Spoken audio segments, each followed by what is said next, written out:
Hello and welcome to a Bergkamp Wonderland podcast. You'll notice I left a gap there. You'll find out why in the extras.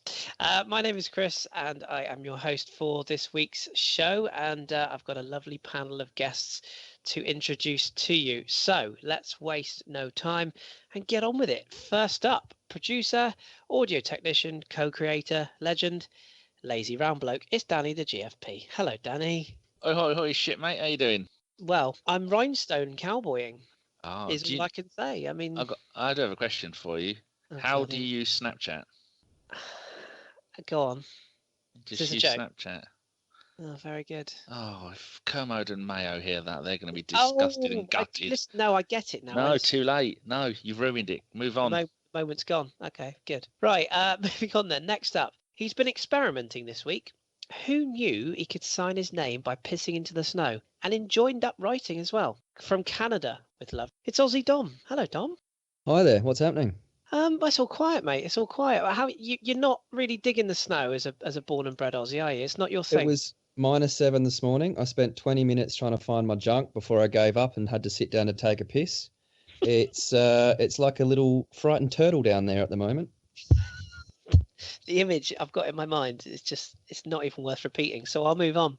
Good to have you back, mate. It's been a while.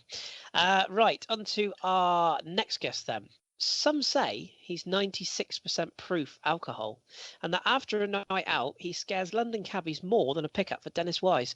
All we know is he's called the Quiff. It's Simon Collings. Hello, Simon. Hello, mate. How you doing? I'm good, mate. I'm good. How is the party lifestyle this week? Is it good week? Is it a quiet week? Oh, it's good. I mean, it's as entertaining as being a rhinestone cowboy at a Star Spangled Rodeo. So I mean, it's about as good as you can get, really. Cunt. Let's move on. I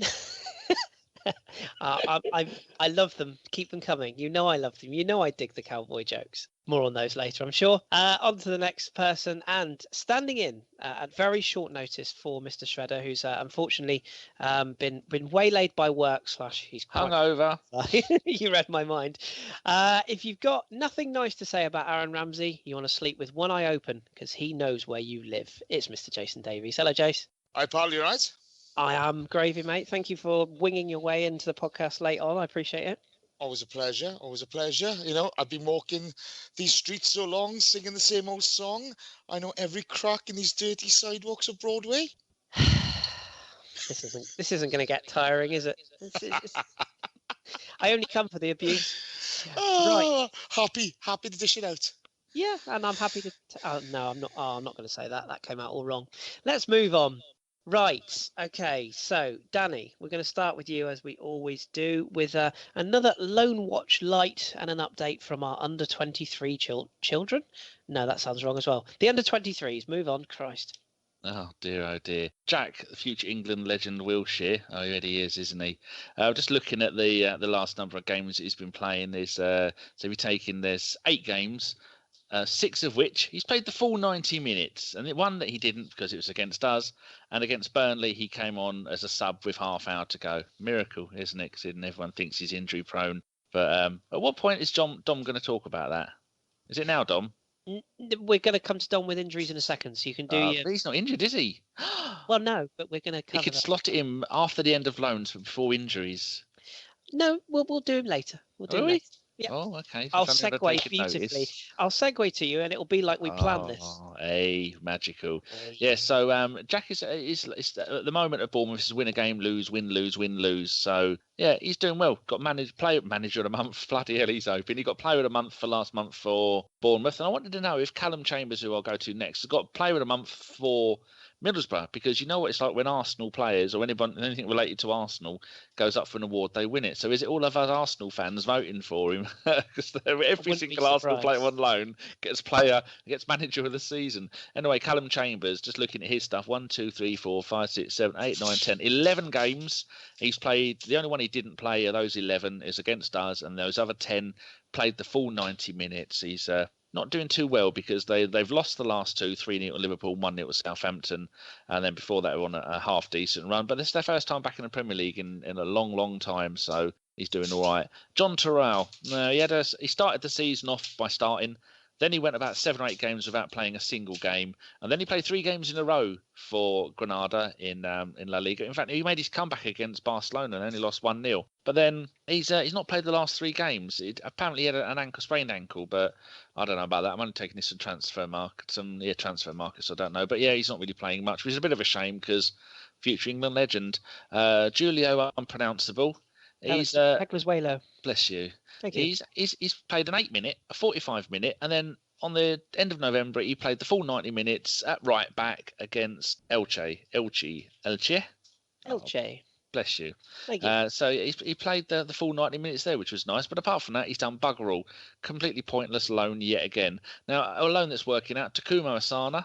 He's a wonderful phrase. He's playing for VfB Stuttgart, the team who Kleb used to play for. They got relegated from the Bundesliga last season, and don't worry, they're going straight back up, currently second. And he has scored in his last 3 games for them, playing left wing the whole time, which is a bit strange because we all thought he was a striker. He started off the season with them as a striker, then moved to right wing for 3 games, and now he's played 6 out of 7 games on the left wing. He's got 3 assists and a goal in his last 3 games, which is wonderful to see.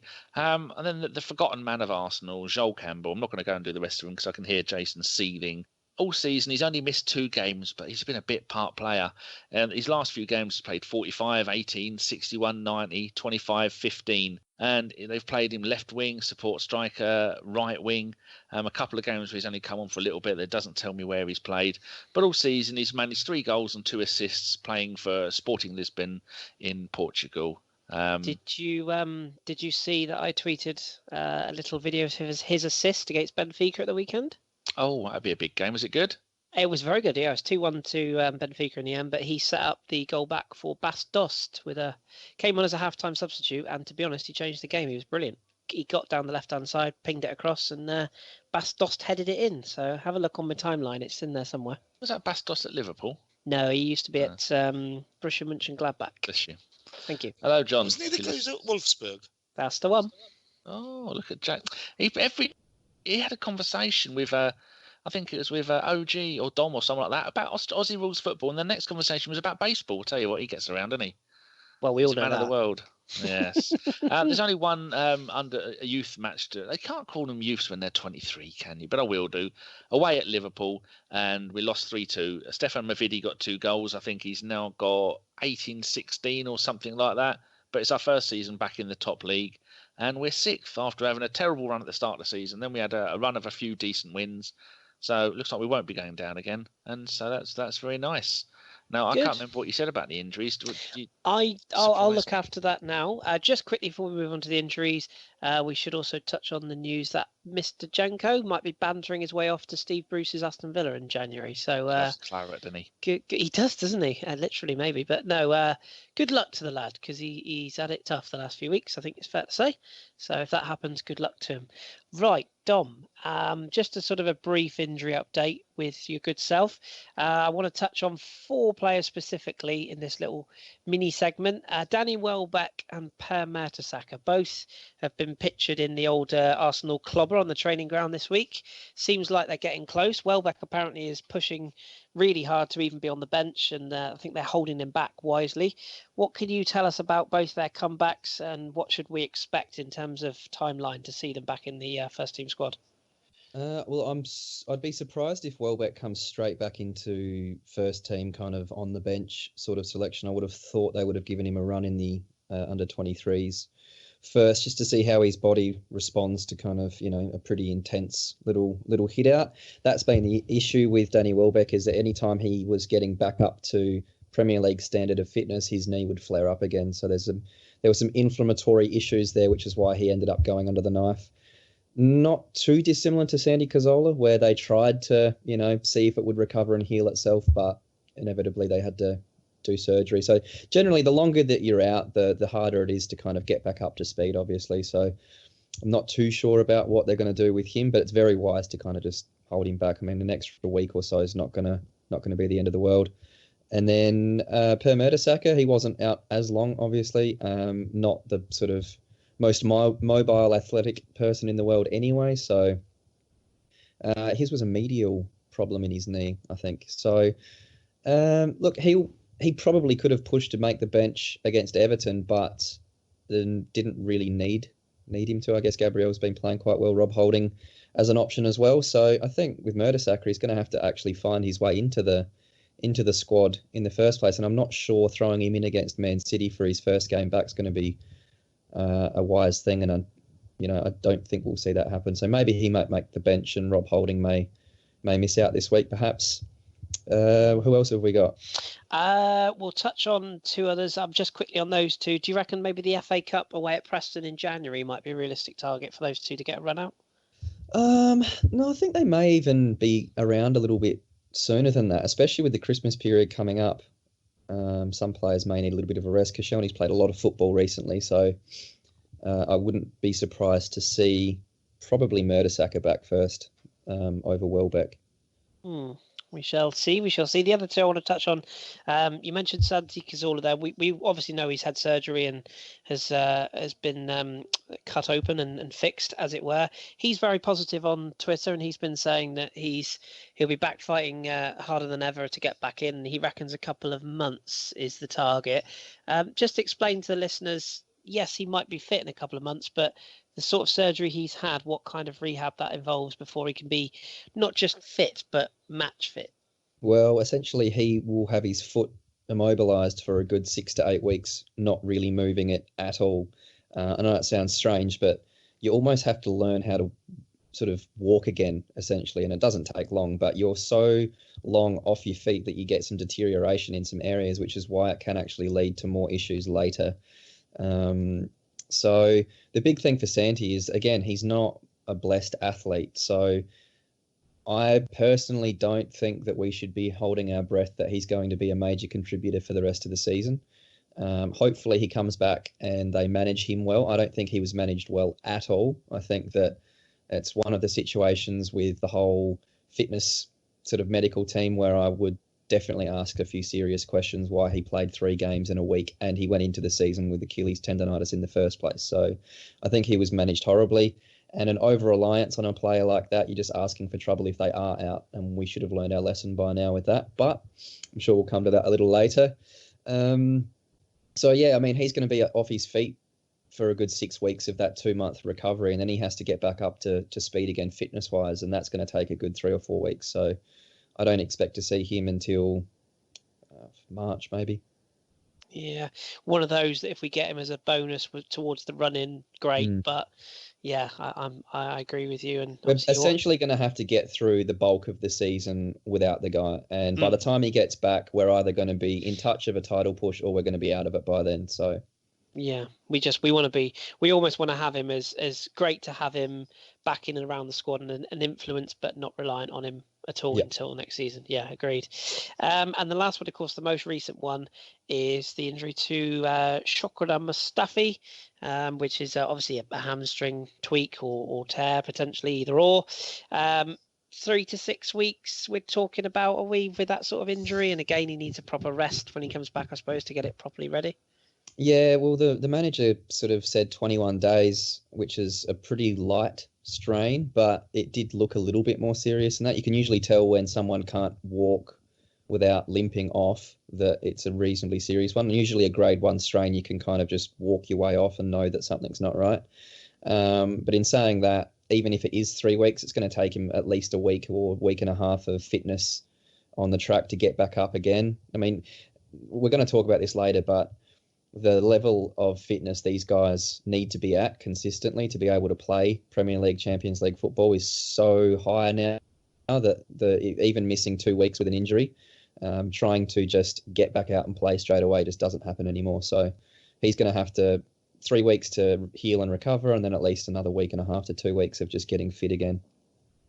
Yes, it's injuries biting this time of the year, and as you say, we'll come back to that later on in the podcast. But we thank you for that, by the way, and we're going to start by dissecting the last 2 games since we've podded last. And Danny, I'm going to pick on you first of all because you're always in the background. So let's bring you to the shitbag. I thought you can do a Davis and forget to ask me. No, of course I'm not. Arsenal 3, Stoke City 1 was the score last Saturday. It seems like a long time ago since this Not week's for me. I events. only just watched the highlights. Well, there you go then. So you'll be more familiar than the rest of us. I put some in the group. Yeah. Why, thank you. So a 3-1 victory. We were 1-0 down and playing not great, to be honest. Stoke, to be perfectly fair, they were quite good for the first period of the game, the opening periods of the game, and went in front. Were you quite pleased with the reaction we showed? Because a couple of seasons ago, I'm not sure we would have won that game, or if we had it would have been a lot tighter and, cringy than it was in the end with a 3-1 victory. Strange to see another team playing 3 at the back. It seems to be something that's catching. I don't like the look of it. But yeah, Stoke have been one of our notorious bogey teams right out there with Swansea. And I was talking to someone on Twitter the other night about Bolton. He went to one of the Bolton games. I said I went to the away one up in Bolton that we drew in the FA Cup. But there's always a select few teams that are our bogey teams. And it's good to beat Stoke because now that Mark Hughes is there, he should change the way that Stoke play. So you would think they're playing more attacking, more creative football. They had a little bit of a niggle before the game. Who's that bloke who plays up front? Walters. He got injured, so Arnautovic. Does someone call him the shit Zlatan? Is that what's Budget Zlatan? Yeah. Budget Zlatan. Yeah. So they had to bring him up. Yeah, but it's good to beat a team like that. And I thought that was that showed that we've changed our ways. That we're no longer a team that can be bullied off the ball because some of them, Charlie Adam, what a fucking toilet of a player.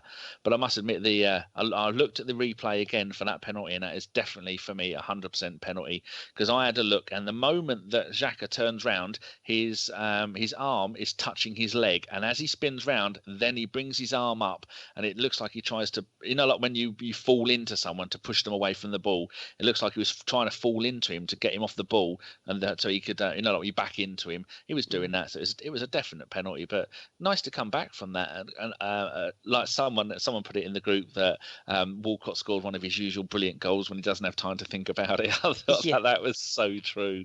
And it really is. And then the Ozil thing, fantastic ball from the Ox. I mean, people are raving about how well Ozil was good for 5 minutes. We come up with how much of these now public enemy number one for no fucking reason. But then the ball from Ox over the whole of the defence and playing in the centre of midfield was an absolute wonderful ball. I mean, there's no point making wonderful balls like that unless you've got someone like Ozil who can line himself up in the middle of 3 players and chip the goalie. That was a fantastic goal. And then Iwobi. Sometimes I think Iwobi's a little bit like the Ox, like Walcott. If you give him too much time to think, he will fuck it up. But that's mainly because he's learning his trade, and Iwobi gets all the time in the world that he needs. But Sanchez went down, and then he ran onto the ball and went, well, I'll have a shot and put it past the goalkeeper, Grant, who I've never heard of Grant, because I was saying at the weekend that we thought Given was going to play because their young England goalkeeper, who for me is going to be one of the best England goalkeepers playing at the moment, is out injured. So this Grant bloke, I'd never heard of him. Ex-Derby, Oh, there you go. That's why we scored 3. Oh God, where's he come from? He's an ex-Derby county keeper. He signed on loan, then the deal was made permanent. He used to play for Sheffield Wednesday, and all the way back to Burnley as well a couple of seasons ago. Yeah, he's no Jack Butland, but he's decent. I noticed also that in the centre of the Stoke defence and a bloke called Indy. I wonder if he's any relation to you. No, it's Bruno Martins Indy. I can confirm, not Indy Kris. I did have a look. He didn't have red hair, but no. I was very pleased with the game. Thought Xhaka played really well. Shane Mustafi went off, and who come on for? Bellerin come on, didn't he? It just shows what a wonderful player Bellerin is to come back from injury so quick, and then not even that game he was just in the squad because I don't think Wenger had any intentions to use him. Maybe give him the last 10 minutes if we were winning. But for him to come back and then have such a brilliant game, and then that cross for Walcott was fantastic, and then he did another cross for somebody else, and it just shows what a brilliant young player that Bellerin is. I'm not telling anybody something they don't know, but I saw an interview, I videoed it and put it in the WhatsApp group of him saying that when he came to Arsenal, he was a winger. I didn't know that. Fantastic, yeah. And someone's actually got a Twitter account called Bellerin's Accent. Yeah, delighted with the game. I'll shut up now. You don't have to justify it. It's fine. Simon, let's pick on you next. It's sort of looking at the goals in this game as well. Danny's already touched on the Walcott goal. Didn't have a lot of time to think about it, but I want to touch particularly on the second 2 goals. Mesut's header from Oxlade-Chamberlain, who again Danny's touched on briefly there. he's really started to look the part in recent weeks, and maybe is showing some of a glimpse of that form that we hoped he would show. And Alex Iwobi's goal hopefully will do wonders for his confidence. We'll touch on him a little bit more later on. But what did you think of those goals in particular and the second half comeback? Yeah, I mean, they're both great goals. That second one in particular, the ball from Oxlade-Chamberlain. I know Stoke were down to 10 men at the time. Eric Peters had gone off, but it was perfectly weighted. And for the keeper, it was one of those ones where he was caught in no man's land, really. He couldn't come and get it. If he stays on his line, Ozil can probably bring it down. And that being said to Ozil, it's still a very good finish. He still has a bit to do there. And he's not renowned for his ability in the air. And the Iwobi goal as well was well taken. One of those ones where he acts instinctively and he finished it very well. And I think for Oxlade-Chamberlain and Iwobi, it was good to see both of them getting involved and playing so well, because I think they both realise that left-hand side of the team is a spot that's up for grabs now, because with Sanchez shifting to play through the middle, that left-hand side is open. And originally it looked like Iwobi was going to take it. Oxlade-Chamberlain's come back in. He's playing very well. And for Arsenal going forward, to have both of them competing for it is an absolute luxury for Wenger. For me personally, I'd like to see the Ox get a run at it and have a go at it. He's spoken before at the start of the season about he needs to decide by next summer really what he's going to do at the club and whether he stays or he goes elsewhere to look for first team football. But I think if we give him this chance, give him a few months in the team on that left-hand side while it's open, I think he'll certainly take it, because he seems now mentally, I think the talent's always been there, but mentally he seems to have finally twigged what he needs to do. And I think he's worthy of having a good run on that team. Yeah, I agree. And at the end of the day, when there's other players that are maybe sort of having a bit of patchy form, you play the players in form when they are at that peak level, and you keep them in the side and you build on it. I totally agree. Danny, Jace, let's pick on you for this subject, because I know it's one close to your heart. There was a certain Welsh manager after the game, Mr. Mark Hughes, who was not very happy with the singing of the Stoke fans, and this all kind of kicked off when obviously we were not very happy with Charlie Adam, which I want to touch on with Dom in a minute as well. But that incident sort of seemed to cause a lot of the Arsenal fans to have a dig at the Stoke fans, who responded with the song that we won't repeat about Aaron Ramsey and obviously the injury he suffered. Do you think that sort of thing is kind of good in football, in that, it's not what they're singing, but the fact that it gets our crowd seem to be at their loudest when they've got something against somebody or when something's gone against the team? That's when we seem to get behind the crowd more. So do you look at it as a positive that we can walk away and go, screw you, we won 3-1? Or do you look at it as the negatives of those Stoke fans being bottom feeders? I don't expect anything less from Stoke fans. I don't. I know we'll be coming on to it later. I don't expect much from some Arsenal fans either. But it's nice that it seemed loud on Saturday. It seemed as if that it really riled them and it got them going. So great. They want to sing that nonsense. That's fine. I mean, I thought Mark Hughes walking out of the press conference at the end of the match kind of summed it all up. He was fucking shameful. He was, why didn't he answer the question? He likes to have a pop at Arsene Wenger, does Mark Hughes. But to be fair, the guy's full of fucking shit. Okay, he represented Wales with dignity, to be fair to him, but he doesn't like it when they don't like it up him, so to speak, and he can go to hell. He knows his fan base. It's a gutter fan base when it comes to things like this. And instead of saying that they shouldn't have done it, he walks at the press conference, but it had a good reaction for the stadium. So. The fans really got behind the boys. You could feel it. It was palpable. There wasn't the panicky moments that there have been in recent years. Every kind of thought, oh, we'll get back into this. And great, and especially after the penalty. I mean, I'm with you. It's a penalty all day long. You can see on the playback that Xhaka seems to raise his arm, and as John Welsh said, and when you talk about John Welsh talking about this, nobody knows Gladbach like John Welsh. From his time at Gladbach, he thought he'd have meant to have done it, but all a bit silly.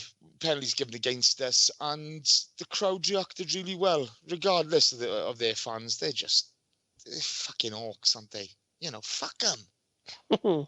Yeah, well said, and yeah, good that we agree on Mark Hughes, because I feel exactly the same way. Every fucking time, this guy, UK, every time, it's a shame actually, because Stoke played some really good football on Saturday. And Stoke have been playing some good football this season. And as much as I detest them, you've got to give credit where it's due, But, they took the game to us. But, he cannot take it, Mark Hughes can't. He's never been able to take it.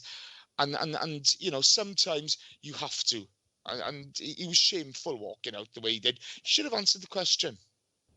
Agreed, yeah, because that's the thing. That's all he had to do to diffuse it. But nevertheless, speaking of diffusing, Dom, the incident towards the end, obviously Alex Iwobi getting the goal, and feel free to comment on any of the goals or indeed that goal in itself. But there was a bit of a sly incident with Charlie Adam, which is not the first time we've said this. Why is it you think that the FA and various bodies and a lot of coverage over here, Match of the Day, didn't pick up on it? None of the major broadcasters seem to pick up on it, despite the fact they must get the tweets where people tag the FA in these things. It's blatant misconduct. It's a movement of the foot to clearly leave a stud on Alexis Sanchez. These are issues that seem to get overlooked, and they could cause serious damage to a player like Alexis. So what did you make of that incident, and why do you feel it's never seems to be reported in the media at the moment with these sly little kicks that go on in games? Well, it's about the only that and scoring the penalty was the only thing that Charlie Adam's actually capable of doing. He's not actually capable of being a good footballer, so it doesn't surprise me that it's him doing these things constantly. But I think maybe the reluctance to sort of retrospectively take action would be admitting that the referees have made a mistake. And I don't think that they want to constantly be doing that, because then it just gives fans another load of ammunition to kind of have a go at referees fucking up all the time. Because the referee can just say, well, I saw it, but I didn't think that it was worth taking action for, and then the FA kind of seem to just sort of turn a blind eye, or the opposite happens and the referee says, I didn't see anything, and then the FA just sort of brush over it as well. It's this whole debate when it comes to video refereeing, or using that technology to make sure that these things don't happen. And it's one area where I don't understand why. There's a lot of other sports around the world that do go over incidences like that, use the videos and basically just say, look, at the time the referee can't see everything, and we're going to start stepping in to make sure that we make the referee's job easier. And basically, if you do start taking action against that kind of stuff retrospectively, they won't do it. He's not going to try and do these little snide things anymore, because you just don't get away with it and you start missing games. But I think Simon's probably in a little bit better position to sort of know the rules when it comes to all of that kind of stuff.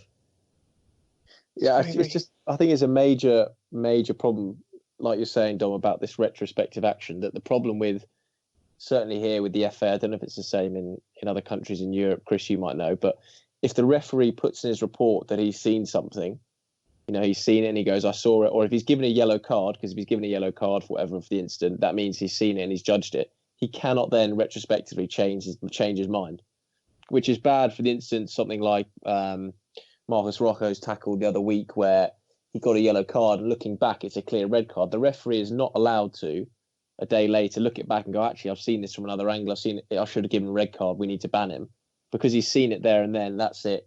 And I think that's a major problem, that until you change that ruling where referees can have greater retrospective decisions, you can't do anything about it. And you'll get incidents like this that the referee might have put in his report, goes, yeah, I saw Charlie Adams stamp. I assumed it was accidental, so I didn't give a punishment. He then can't go back and change it because that's what he's given.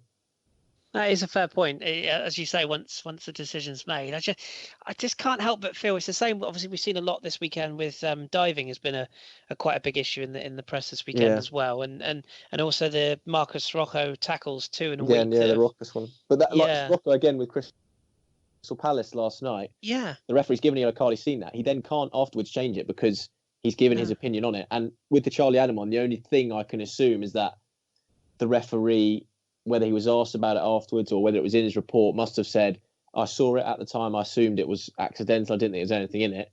And once he said that and said he's seen it, then he can't go back and change it. And again, the managers don't help, do they? Mark Hughes refusing to comment on it. You see Jose Mourinho basically try and rationalise and justify Rojo's conduct by bringing up David Luiz in a game that didn't even involve his own club.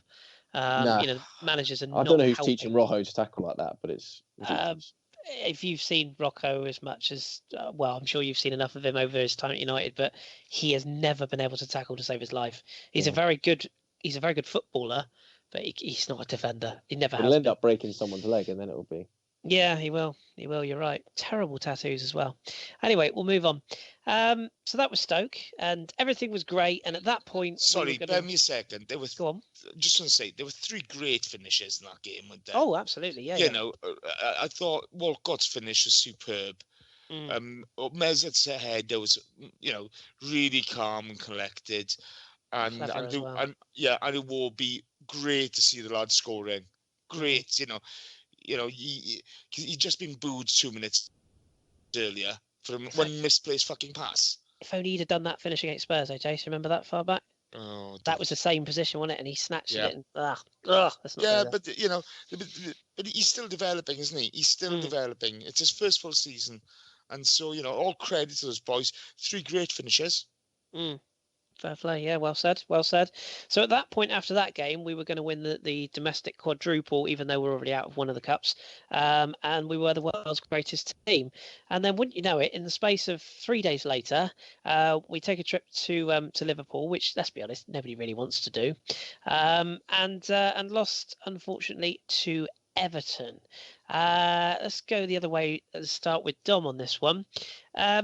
Dom, disappointed more with the performance, with the attitude, or just disappointed full stop? Because we didn't turn up, did we? No, I think after we scored that goal, Everton just sort of flicked a switch and it kind of woke them up a little bit. And for a lot of that game, if you were a neutral person watching and you didn't know too much about sort of football, you would have just assumed that it was 2 teams kind of on a level playing field. You wouldn't know that Arsenal's full of, high-paid superstars. Not that Everton don't have some good players, they do, absolutely. But they well and truly kept up with us, if not outplayed us for a lot of that game. They had more shots on target than what we did.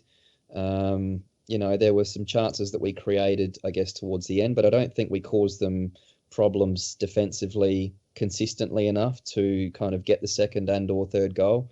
I know Mesut Ozil missed a chance that, 9 times out of 10, he's probably going to be able to pass that into the back of the net. And it just took a tiny little bobble, but I just don't think that he hit it very well and it went over the top. But look, all in all, I know that you kind of, you don't like it with the reaction as far as, it's just a game that we've lost. And I completely agree that there's a massive overreaction after one away defeat in 9 months or something like that. But that is the type of game that I think people are frustrated because it's just very Arsenal to go on such a nice strong run and then completely just not show up against a team that we should know better. Koeman's had a very good record against Arsene Wenger, and it's just almost like the players, every now and then it happens where they just turn up and decide, well, we're in good form, we're going to win, we don't need to try all that hard. But I kind of think if you look at the history of the Premier League and the winners, you can lose maybe 5 games and still be a realistic title challenger. So that's now 2 that we've lost. And so basically we've got to go the rest of the season with maybe 3 defeats, depending who they're against. So whilst it is, yes, just 1 loss in a string of pretty good performances, it's a loss that I would not, I know it sounds silly, it's prefer that I would have that against a different team in a different situation than an Everton side that has been pretty poor and probably isn't going to be one of those teams that's going to take a lot of points off of our off of our rivals, I wouldn't think. Yeah, it's a wake-up call, and ironically, we could do with them turning up against Liverpool in similar fashion this time next week. I think it was Monday. I think it is next week. So I don't know. Is that at Anfield or at Goodison? It's at Anfield, isn't it? I think. I'll have to look that up. But nevertheless, Anfield. it is at Anfield. Okay. Well, yeah. Let's hope that. Oh no, it's not. No, it's at Goodison. Just look now. Yeah, 19th of December, Goodison Park. So let's. Bloody fucking journalists, they know nothing, do they? Seeing as you've piped up, let's have you next, Mr. Collings. So, Everton, yeah, it's that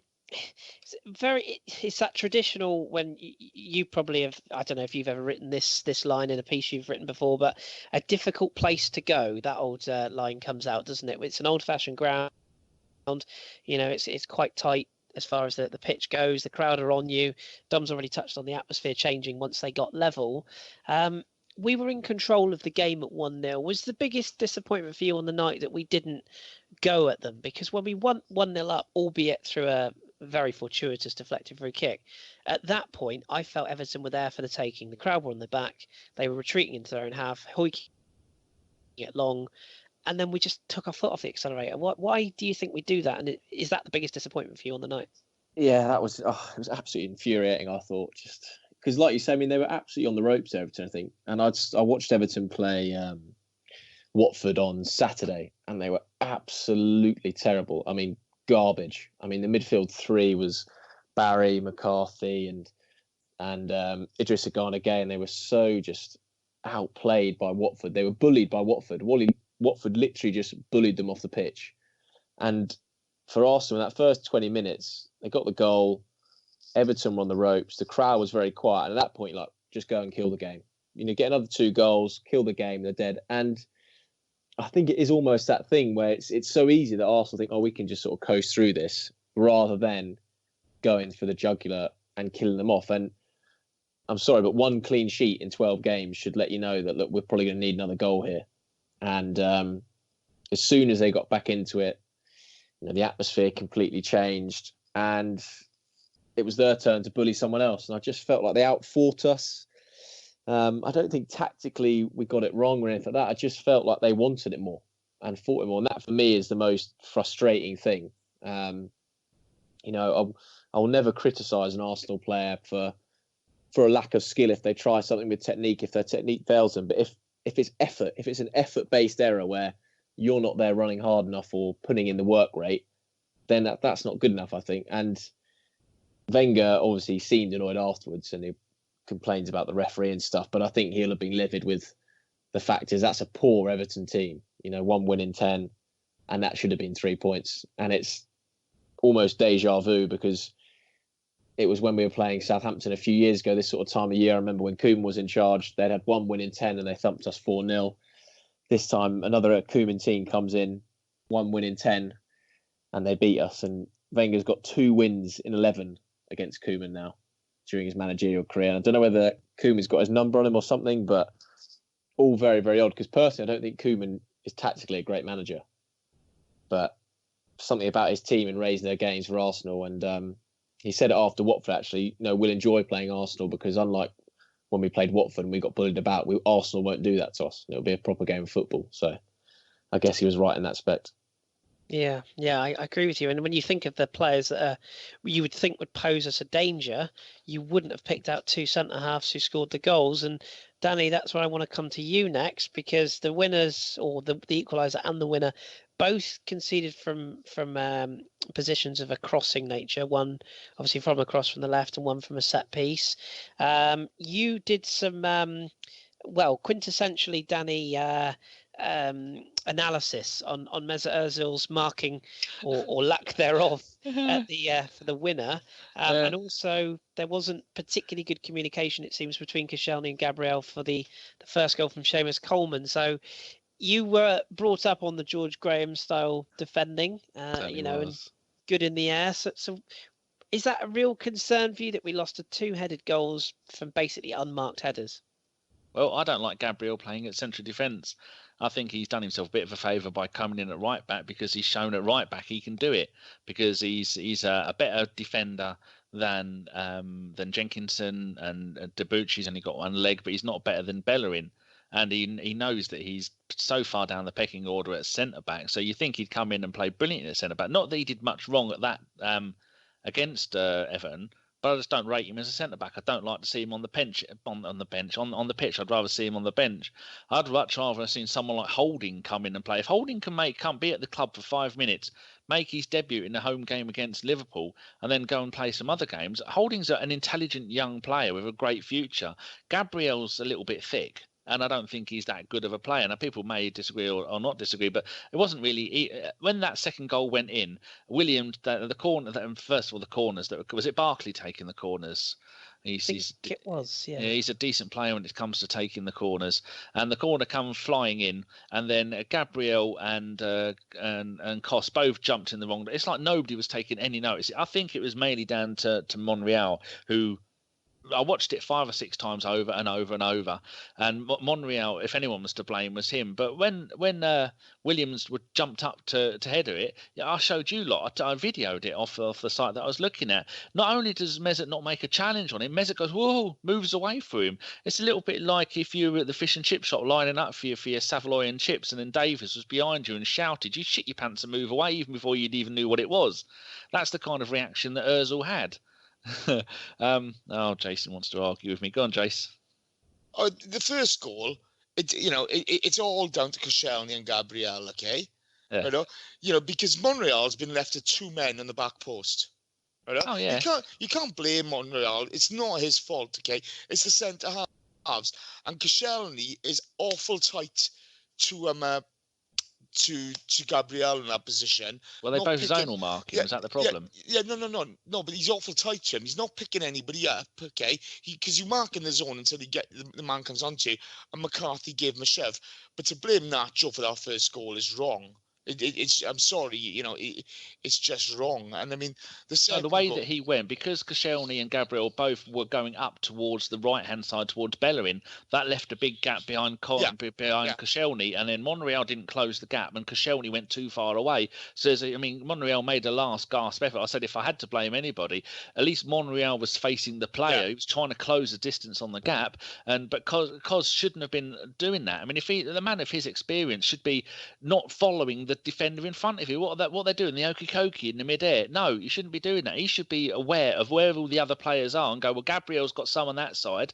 I'm going to try and get someone if anyone's going to come in behind me. And that's exactly what he did. So, you are right. I'm not blaming Monreal, but he's the only one that... No, he's the only one that was facing the player, but he was trying to close that gap that was too big and didn't have enough time to do it. So he put a leg up in the air to try and stop it. But Kos has been to blame for quite a few goals this season. I mean, in his career, sometimes he does seem to be a little bit frozen or a little bit not watching what's going on. But he's such a great defender. Things like that we can let him away with.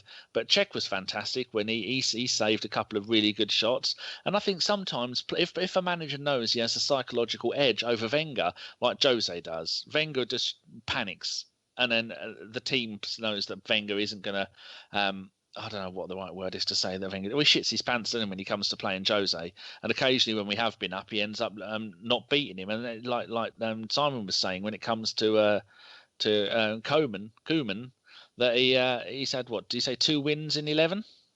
Yeah, 2 wins in 11 games. Oh, that is terrible. It's only a select few that he's like that against. But especially when a player, Everton, if you're going to lose 2-1, you'd think Lukaku would do better than what he did. He didn't really do much that game. And that's also an important point on the goal. Not Jagielka, number 16. Who was number 16? Oh, McCarthy. He shoved Kos out the way. And then later on in the game, when our furthest forward player was Cech, that one of our players ran across the left-hand side of the box as we were looking at it, and the player took him out, deliberately tackled him and took him out. That's a fucking penalty.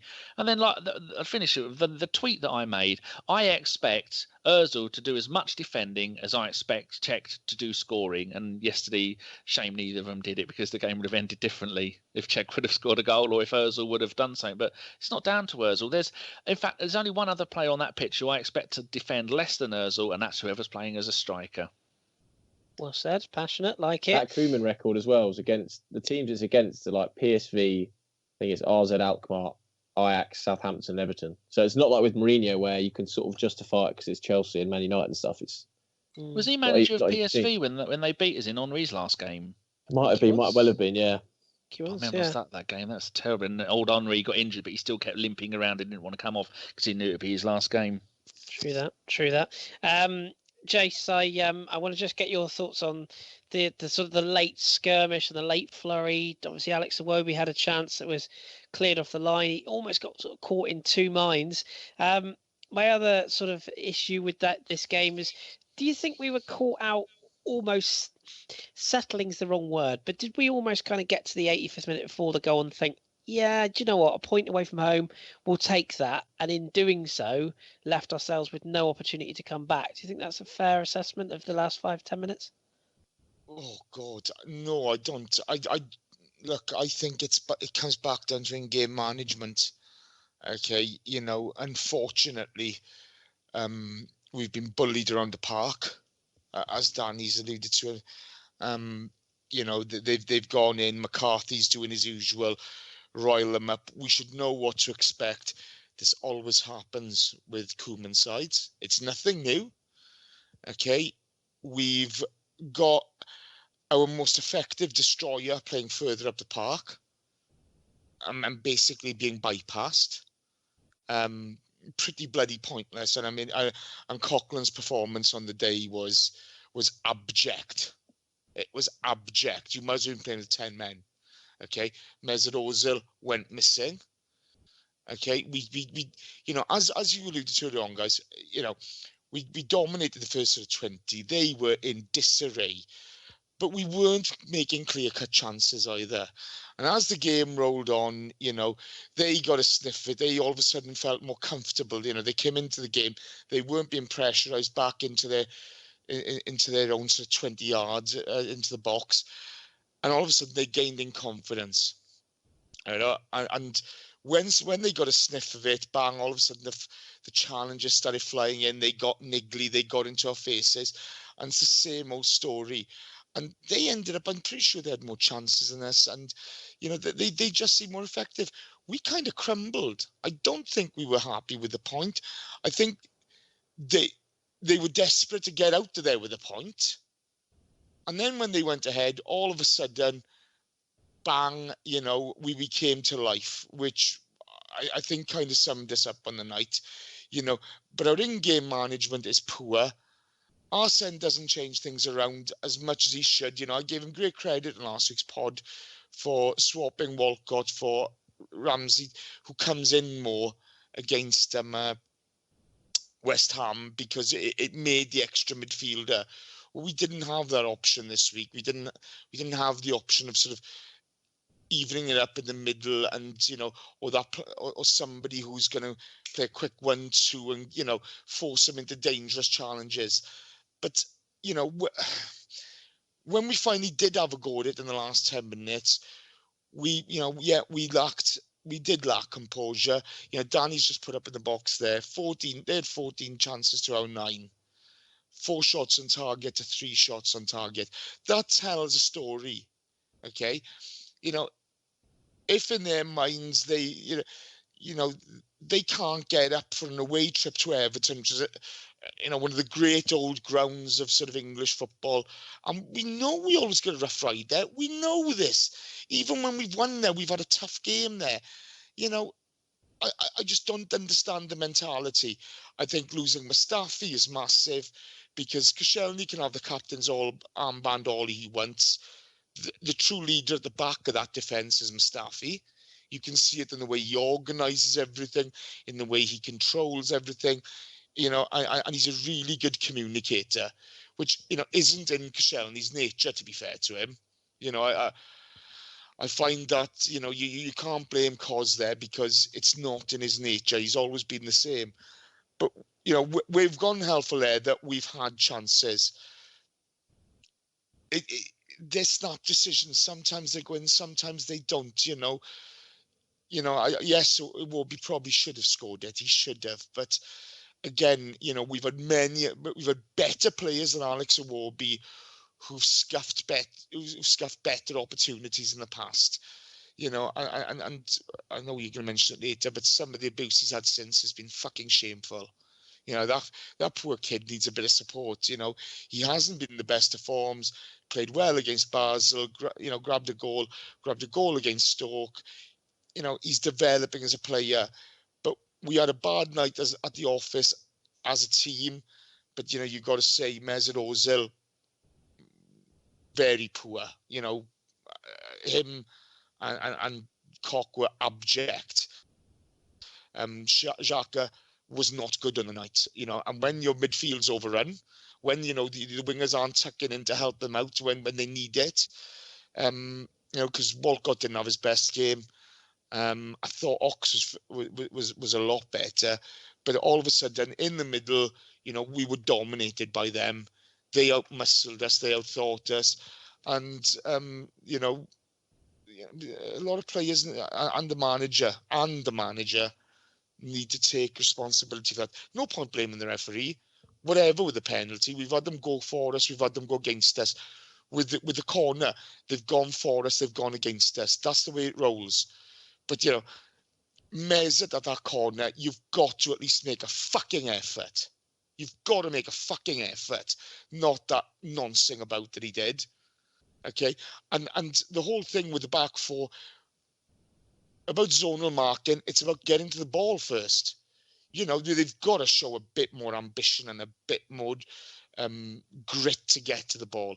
You know, we've seen Ashley Williams do that against Belgium for Wales, where you know, he's done it for Swansea constantly. You know, where he comes in late. You know, and we have to pick these guys up in a better fashion. We had Ollie Giroud on the pitch at that point. He should have been grabbing hold of him. But you know, after 20 minutes, if we'd have kept our foot on the gas and really gone for them, we could have beaten them quite easily. You know, they're not the worst team in the world. They just come off a bad result. You know they're going to show a bit of fight. I'm just really frustrated and disappointed. But you know, I genuinely think, you know, Arsene Wenger at some point has got to look at this business of playing Coquelin further up the pitch. Dom will talk more about it later, but you know, he's not a good footballer. He's a great destroyer, but he's not a good footballer in that sense. He would not get in. You know, would I prefer him or sort of Joe Allen from Stoke playing further up the park? Joe Allen every fucking day of the week. He gives you the press and he gives you footballing ability. Do you know what I mean? Francis Coquelin does not get into Chelsea, does not get into Tottenham, does not get into Man United, doesn't get into any of those teams.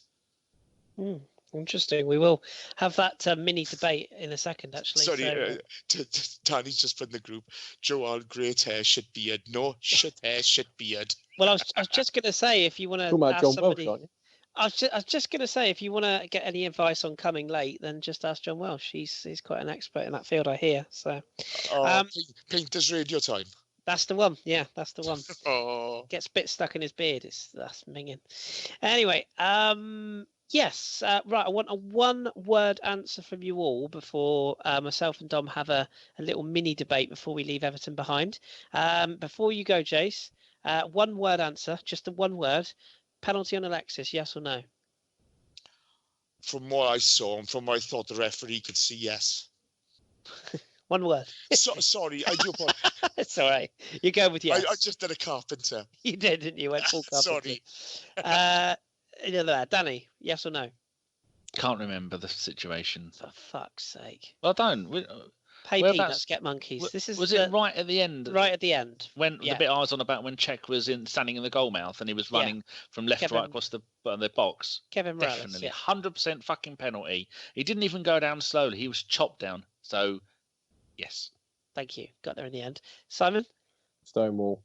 But as an aside, can I say, why the fuck do we send Czech up for corners and free kicks when he's got an existing head injury and he wears a fucking helmet? It's a very good. For fuck's sake. It's a very good. And also, point. well done to They pulled his Monreal. last year, didn't Well done to Monreal for stopping Lukaku from bloody scoring. Yeah. It was Monreal, wasn't it, who took him out? Yeah. Bellerin sort of showed him down, then got done inside, and yeah. Okay, and Dom, yes or no? Yes. Yep. Okay, I am alone on an island of one. I thought no. So, okay. Right. So before we leave Everton behind, Dom, this is the part where you go full. Yeah. This is the part where you want to have a little debate with me. And unlike some people's podcasts and YouTube shows, we're not going to tear each other apart. But you want to have a friendly little back and forth with me about my love for Francis Coquelin and your sort of slight disagreement on the essentialness to his that we recall the essential nature of him being in the side. Shall we put it that way? So I think it's just that you're the only person on here that sees what a lot of other people see, that loves cock. Just say it, Dom. Yeah, exactly. He just loves the cock. And so if this was a conversation or a discussion on the partnership with Coquelin and Santi Cazorla, then it's not really a discussion, is it? Because I think everyone's in agreement that that's a fantastic partnership, and Coquelin is very effective in that particular partnership when he's playing further back. But the thing for me is just it's mainly come down to it's not me necessarily not liking Francis Coquelin as a player. It's not that at all. It's mainly just, why is it that Francis Coquelin gets so much hype and so much kind of praise for doing, probably, honestly, from what I've got in front of me, much, much less than Aaron Ramsey? And that's what I don't understand, is that, for example, in the West Ham game, he had one interception in the forward half that led to a goal, but he also gave the ball away 10 times. Can you imagine the kind of reaction that the fan base would have if an Aaron Ramsey was in central midfield and gave the ball away 10 times, which he hasn't done, by the way? This is what I don't necessarily understand. And the questions that I have for you all revolve around him as a central midfielder, because if you're looking at some of the sort of graphs and things I have, I know that it's not going to help people listening, but he's very much central midfield. A lot of his output is very much, especially when he's played next to Xhaka. Granit Xhaka has definitely been more of a holder, and Coquelin has been right up the pitch, making runs into the box and etc. And so that's basically what I want to ask you, is what is it about his game that makes you sort of feel that he's an integral part of the team? It's a good question. I feel like he's the type of player that, without sort of going too full hipster here, when I watch the sort of sides I watch in different leagues across different parts of the world, I always like to have that player that can be the destroyer, but also has the work rate, the energy, the ability to make interceptions. I 100% agree with you, by the way, on the distribution. I think that's one area of his game that he has to work on, and I know we'll probably touch on where the manager is playing, because I do think it is the manager that's playing him in the role that he's adopted this season. I'm not sure I agree with that, but I like a player who is mobile, and at the risk of sounding a little bit old-fashioned, I think passion it can take you so far. If you're a very limited footballer, see Joey Barton, passion will only get you so far. Robbie Savage, another good example. Yes, you can charge around the pitch and smash people up in the air, but you have to then know what to do with the ball when you win it.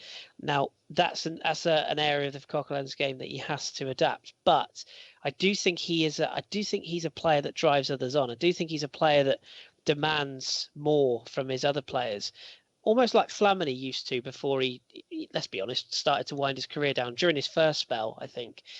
And I feel that he's crucial to us in that I don't really feel like we've got another player who offers us the same things he does. And I do concur with you on the Ramsey thing. I think Ramsey's far technically better, and in time could well be a better option in that position. But I think Coquelin's more important than Xhaka is in that position. I think he does a better job. And I think another reason, as you said, the Cazorla partnership unquestionably is the best one we've had in years. That has to be down to the manager playing him in the correct role, in the correct position. But I think he made Santi Cazorla a better player as well, in that he just patrolled and did that sort of winning the ball back and giving it to Santi and letting him do his thing. And I do think I'd slightly disagree with you on the hype thing. I don't think he does get a lot of hype personally. I don't think he does get overblown as far as ratings go. And looking at the social media comments after, and I, again, totally admit he was very poor against Everton, 100%. But he got a lot of stick. And I just think that sometimes we have to forget this is a player who was playing left midfield for Freiburg in the Bundesliga, a player that was played at right back prior to that at Arsenal, and has come back and essentially he's the good luck story. And I do think he's adopted his game since, and he impresses me. And I just think that there is a player, definitely a player that needs to improve some aspects of his game. But as Thierry Henry once described him, he is that police officer in midfield. You know, just quietly going about his business and you know, making sure that everything ticks by. And you look at how much credit N'Golo Conte gets.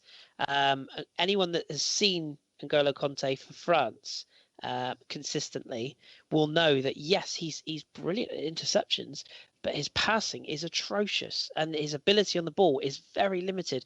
And this is a guy that apparently Leicester can't do without and is crucial to Chelsea. Yet we've got a very similar player who, you know, is not as highly rated. So that's probably the longest answer I could have ever given you, but that's my reasoning. And in saying that, all of the positive kind of attributes of his game revolve around the defensive half, revolve around intercepting, tackling, getting back, being the police officer. He's not doing that in his current role. This is the myth that I would say of Francis Coquelin in the central midfield is Granit Xhaka is making more forward passes deep into our forward half from a defensive position than Francis Coquelin is. He's consistently having 20-odd more touches of the ball at a higher pass completion with more risky passes than Francis Coquelin. Francis Coquelin in 5 games has made 4 tackles in our offensive half. I'm looking at the Man United game's a little outlier because he played very well defensively. He had 7 tackles, I think, and 3 or 4 clearances, which is fantastic. None in the final half. And every single pass was sideways. The only 3 passes that he tried to complete that were forward were all misplaced, all went out of bounds, or all were turnovers. So that's the question, is that if he is best suited in a defensive role, and that's where his attributes are best, and he's not doing that right now, then what is the point of having him in central midfield? Because he's scored 3 goals in his entire career. You can stop typing, you twats. He scored 3 goals in his entire career, and every single pass nearly that he's made in the final half has been incomplete if it's going forward, or it's been sideways. Now, people have sort of, I'm not giving Mesut Ozil an out here because I think that he has been poor and I think that he does need to do better of a player of his standard. However, if you have a central midfielder that isn't getting him the ball, that can't pass to him, and every time they do, it seems to be a misplaced pass, then Mesut Ozil is going to start dropping deep just to receive the ball, and he's not going to have an impact in those positions. And I think, you know, just looking through here, El Neni was atrocious in the game that he played that role. So then you have, which game was this one? This was against West Ham. We were 1-0 up until Ramsey came on the pitch. And I think everyone could probably agree that it wasn't Aaron Ramsey's fault that we conceded a goal there, and we scored 4 when he came on. Now, I'm not saying that Aaron Ramsey was the reason we scored 4 goals, but I am saying this whole Aaron Ramsey hatred, like pure hatred, and I said this before the pod, Arsene Wenger's a similar character for me with the Arsenal fan base, where logic is completely thrown out the window with that man at this stage, where people are so far down the rabbit hole with hatred that he could win the Champions League and Premier League this season. There's still a vast sort of number of Arsenal fans that still want him gone.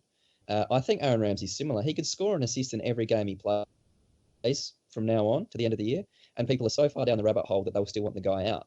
And I agree that Francis Coquelin defensively is our best defensive midfield option.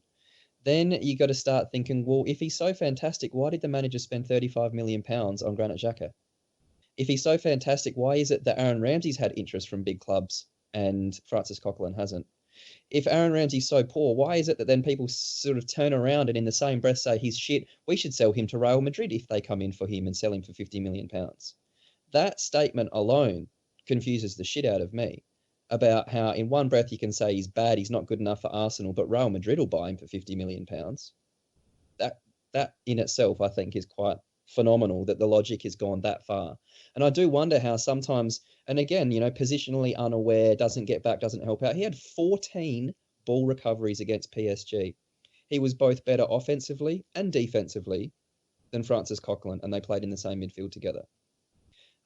This is the thing that I do not understand with the Aaron Ramsey hatred. And I know that it sounds like I'm on just a bit of a parade to try to sort of, tell all the people that hate the guy that they can fuck off, but they can fuck off, because if you're looking at what I'm looking at objectively and you didn't see the name of the player at the top and you told me that Francis Coquelin looks better on all of this than Aaron Ramsey, then I think you've got a screw loose, because there's been very few games in his current position next to Xhaka that he's done anything of any note.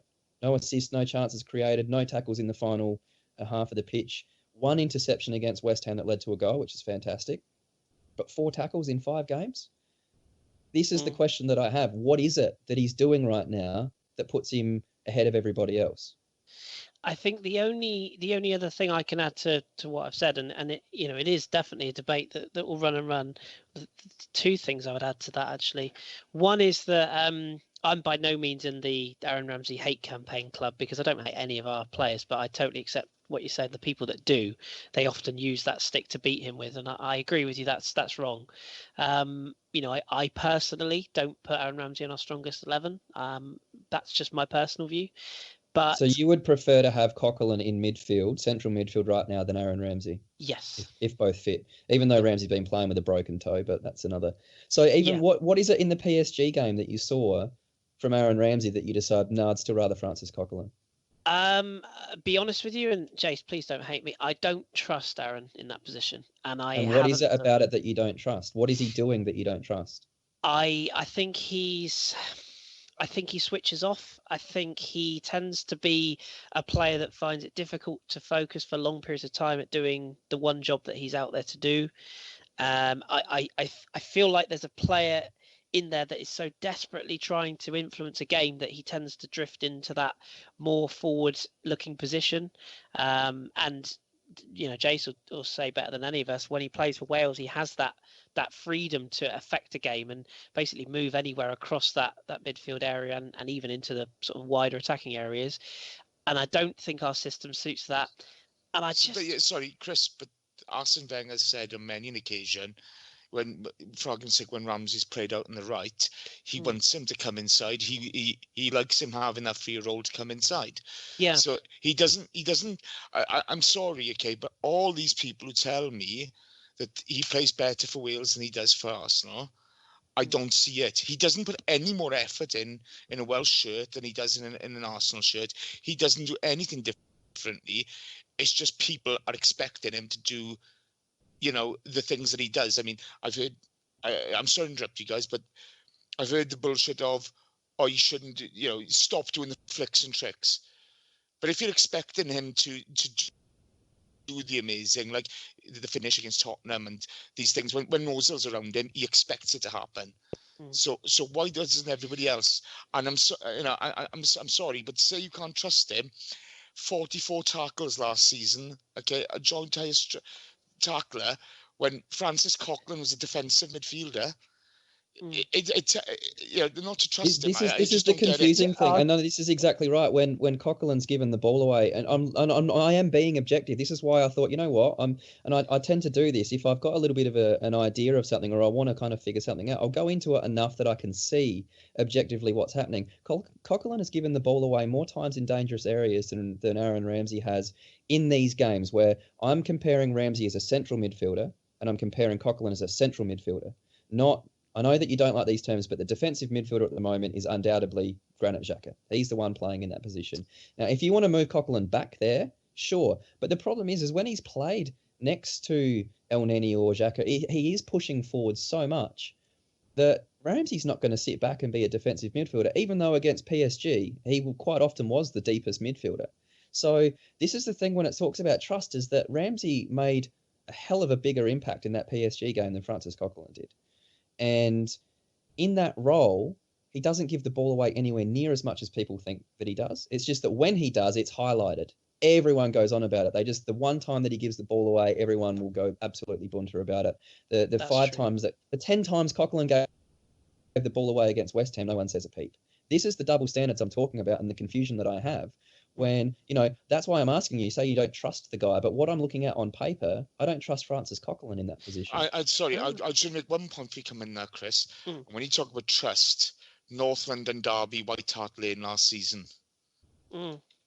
Yeah, I mean, do you think? I mean, I want to bring Simon in on this in a second as well to get a different view again. But do you think that maybe, and I'm definitely on this bandwagon, that Coquelin maybe does a better job against certain types of opposition, against certain styles, against certain teams? I don't want to sort of drag this into my hobby of watching football around the world again, but I watch players like Maxime Gonalon at Lyon, who's been absolutely vital to anything they've ever done that's been good. But what position's he playing, Chris? He's playing a similar role with... Who's the defensive one in that partnership then? You were speaking about Kante before, but that guy was playing in the defensive half of the pitch. He's not up in the forward half of the pitch trying to tackle, press, intercept. And I can understand that's a good tactic, but he's not successful at it. What about... He's not been doing it. Thiago Motta's another one. Can I just bring something in here? When you look at Francis Coquelin, I think what he does really, really well and what suits his game and his attitude and his discipline down to the ground is that deep-lying defensive role, okay? Simply because he's very adept at cutting out the space behind him, okay? If you look at the Man United game, Carrick is such a fine footballer. Bang, he's bypassing our midfield consistently, okay? One ball, gone. All of a sudden, we're on the back foot, okay? If Francis Coquelin is deeper... okay, then Francis Coquelin, there's nobody better around at cutting out and intercepting from that deeper position because he assumes it's coming towards him, and he's really, really good at that. He cuts out the space. He allows our defence more time. He's that great cover man. When Thierry Henry described him as the policeman, he's playing a deeper role, and he is so effective at it. I just think Arsene Wenger's being very unfair on Francis Coquelin, asking him to play further up the park. Take out who's the better player, blah blah blah. They have different strengths. They have different personalities. They have different attributes. Okay, but when Coquelin is just sat in front of that back four, okay. He doesn't matter if he's 10 or 20 yards ahead of them. He is very adept at reading the game and knowing when somebody is going to cut, where the ball's going to come and what have you. And he's very good at that, okay? But when you're playing further up the park, there's so much space behind him. He does not have the ability to do that then. And that's where I see, he's not great. He's not a great passer of the ball. He's not a great link man, but he's a very, very good destroyer. This is the thing, Jace. This is the whole point that I'm trying to make. Is as a central midfielder, there's nothing that I see that he's doing that makes me think, oh wow, he needs to be in the team. Not one little thing. No, he's not being good defensively up the pitch and pressing. He's not getting back. He's passing against Everton. He attempted 1, 2, 3, 4, 5, 6, 7 forward passes in our final half. That he fucked up. He only completed 2. Yeah. So this is the thing. He doesn't have the ability to be that.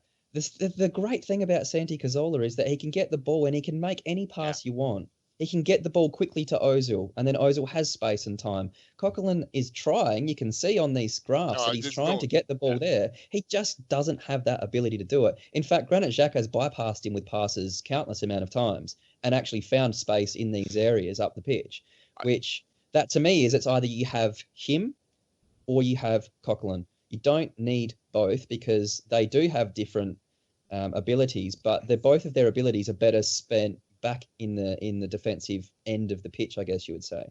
Yeah, so with Coquelin as a central midfielder, it makes absolutely no sense to me objectively. I can't see anything that I'm looking at right now to suggest that he should be in the team ahead of Aaron Ramsey, who at least when Ramsey does go for, and Coquelin's been getting forward. Don't tell me that he hasn't been making runs into the box and trying to do stuff, because he has. He's just not effective at it. And at least Aaron Ramsey is. You can say what you want, but the guy's got goals and assists to his name over a good body of work for Wales and for Arsenal. So I know who I would prefer in that area of the pitch making runs from deep, and it's not Francis Coquelin. This is the thing with Coquelin, you get the effort, you get the passion, you get all those things, okay? But I mean, it's almost as if when he's further up the park, the ball comes to him, and unless it's an easy pass, you know, he kind of holds it up. I don't know, Simon, what do you think of it? I don't know. What's your opinion? It's a difficult one. I mean, I'm a huge fan of Francis Coquelin just because of his attitude and the way, this guy was completely written off, sent out on loan. Like Kris was saying, he's playing left mid at Freiburg. When Arsenal were winning the FA Cup that year, he didn't even watch the final because he felt so disenchanted with the whole club. And he's come back and he's absolutely taken his chance. And I think that is a big part of him. Why Wenger likes him around the squad is his attitude and his organisation and his role in the dressing room as such. But I agree in the sense that for me, I think the problem Wenger has is that you have to play, if you're playing three out of Ramsey, Coquelin, Xhaka, you have to play Xhaka, because the simple thing that Wenger says when he talks about Xhaka is that he is the guy who gets the ball from deep and he plays those incisive forward passes that link the attack, the defence to the attack, that gets the ball forward to Ozil. And Coquelin can't really do that. And the same, I don't think that's Ramsey's best attribute as being that man. And for me, the issue for Coquelin is I just want him sitting in front of that back four like he was more towards sort of the 2015 time and thinking that game at Manchester City. He doesn't need to be making loads of tackles and diving in. He just needs to be sitting there and arguably staying on his feet and just sweeping up. So I don't think it's an issue with him as a player. Yes, he's got his faults. We can talk about his passing. I think it's just how you use him in this system. And I just think it needs to be slightly tweaked to get the best out of him. And I would, if I was trying to create my best Arsenal 11, and for me, you create the system for the best players, you don't get the players to fit the system, I would work it to get Coquelin in, just because I think he does give that balance to a team. And there's no one else in the squad really like him. Simon, two quick things. First, if you're going to pick players on good luck stories, then Carl Jenkins would be captain of Arsenal. So, the banter alone would get him over the line.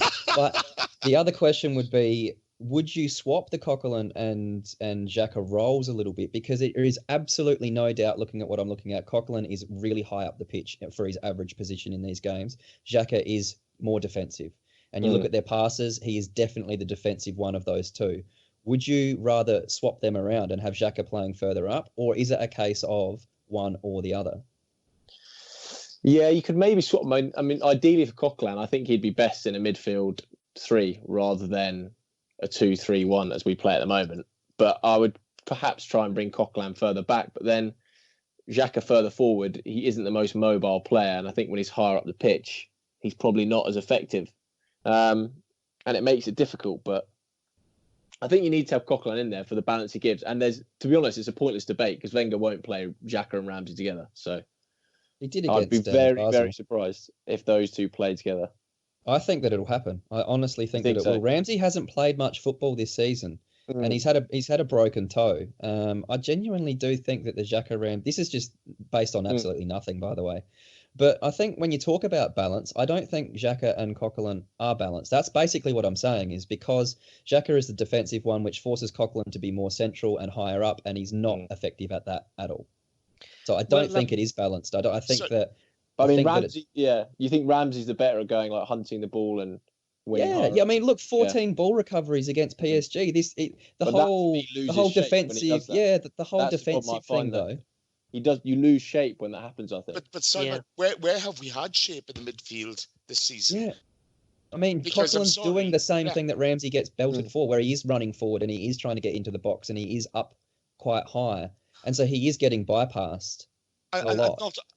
Ramsey, this has been my whole kind of confusion, is that when Ramsey does the same thing Coquelin does, he gets pelters for it, and Coquelin seems to kind of have you and Kris, where you kind of think, well, he's actually really important for balance, and Ramsey doesn't give us balance. But that's normal. From what I see, if you're better than someone else, you'll get less credit for something, and you'll get more credit if you're bad and you do something good. That's standard. It's like if if a good player does something great, it's what's standard. But if it's Coquelin doing something good, he'll get more praise because he's worse, isn't it? But I know it shouldn't work that way, but that's human nature. No, that is very true. I just think going forward, for balance, and I genuinely think for balance, that Ramsey and Xhaka is a better balance than what Xhaka and Coquelin is. That's just from what I'm saying. It'd be good to see it, wouldn't it? To test it, just to see how it. Well, I can tell you right now, the last 5 or 6 games Xhaka and Coquelin have played together, it's not great. And a lot of the goals we've scored have been when Ramsey comes onto the pitch.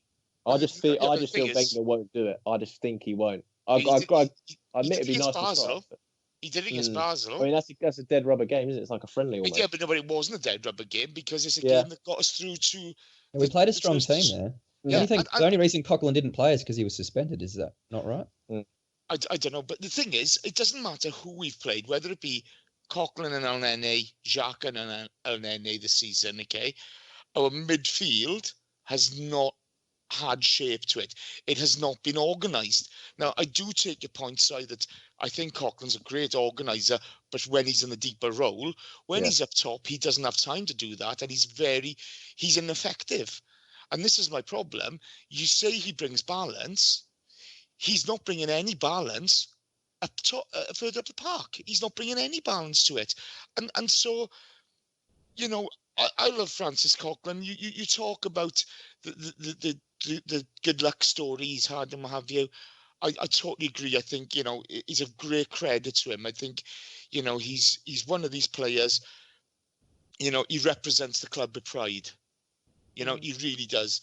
And he shows that on the pitch. But what annoys me is he's not bringing any balance further up the park. When he plays deeper, he does. Just a final point. I think a big thing about it will be a media conception that as Dom's probably shown with the stats, you probably arguably almost get more balance if you play Ramsey and Xhaka. And maybe if we did it for 5-6 games, we could fully find out. But there will be a conception that if, say, we played Man United, or let's say we played Man City on Sunday, and Wenger played Xhaka and Ramsey, he'd be castrated, and we lost, 3-1 or something. He'd be castrated in the media for playing an open team because he didn't play Coquelin, even if Coquelin's not doing that role. So I think that will be a big thing. But again, isn't it about time Arsene Wenger forgot about the press and I'm not saying that'll influence him, but I think with the fan base will see, oh look, we were so open, we played those two. You know what I mean? I mean, Wenger won't be influenced by what people think, but I'll give you a stat, I'll give you just a point and a stat to round this debate off, and it's been excellent listening. So thank you, Dom, for bringing this, because I know we've talked back and forth about this for a while, privately. So, well, not privately, on a WhatsApp group. Sounds like we talk to each other late at night naked. But the one stat I will give you, which backs up what Jace is saying, and that is Coquelin in a deeper lying role. Most final third interceptions made in Europe's top 5 leagues since 2014-15. N'Golo Kante, I'd love him to play there. N'Golo Kante 42, Coquelin 29, Marc Alberguera, Real Sociedad 23.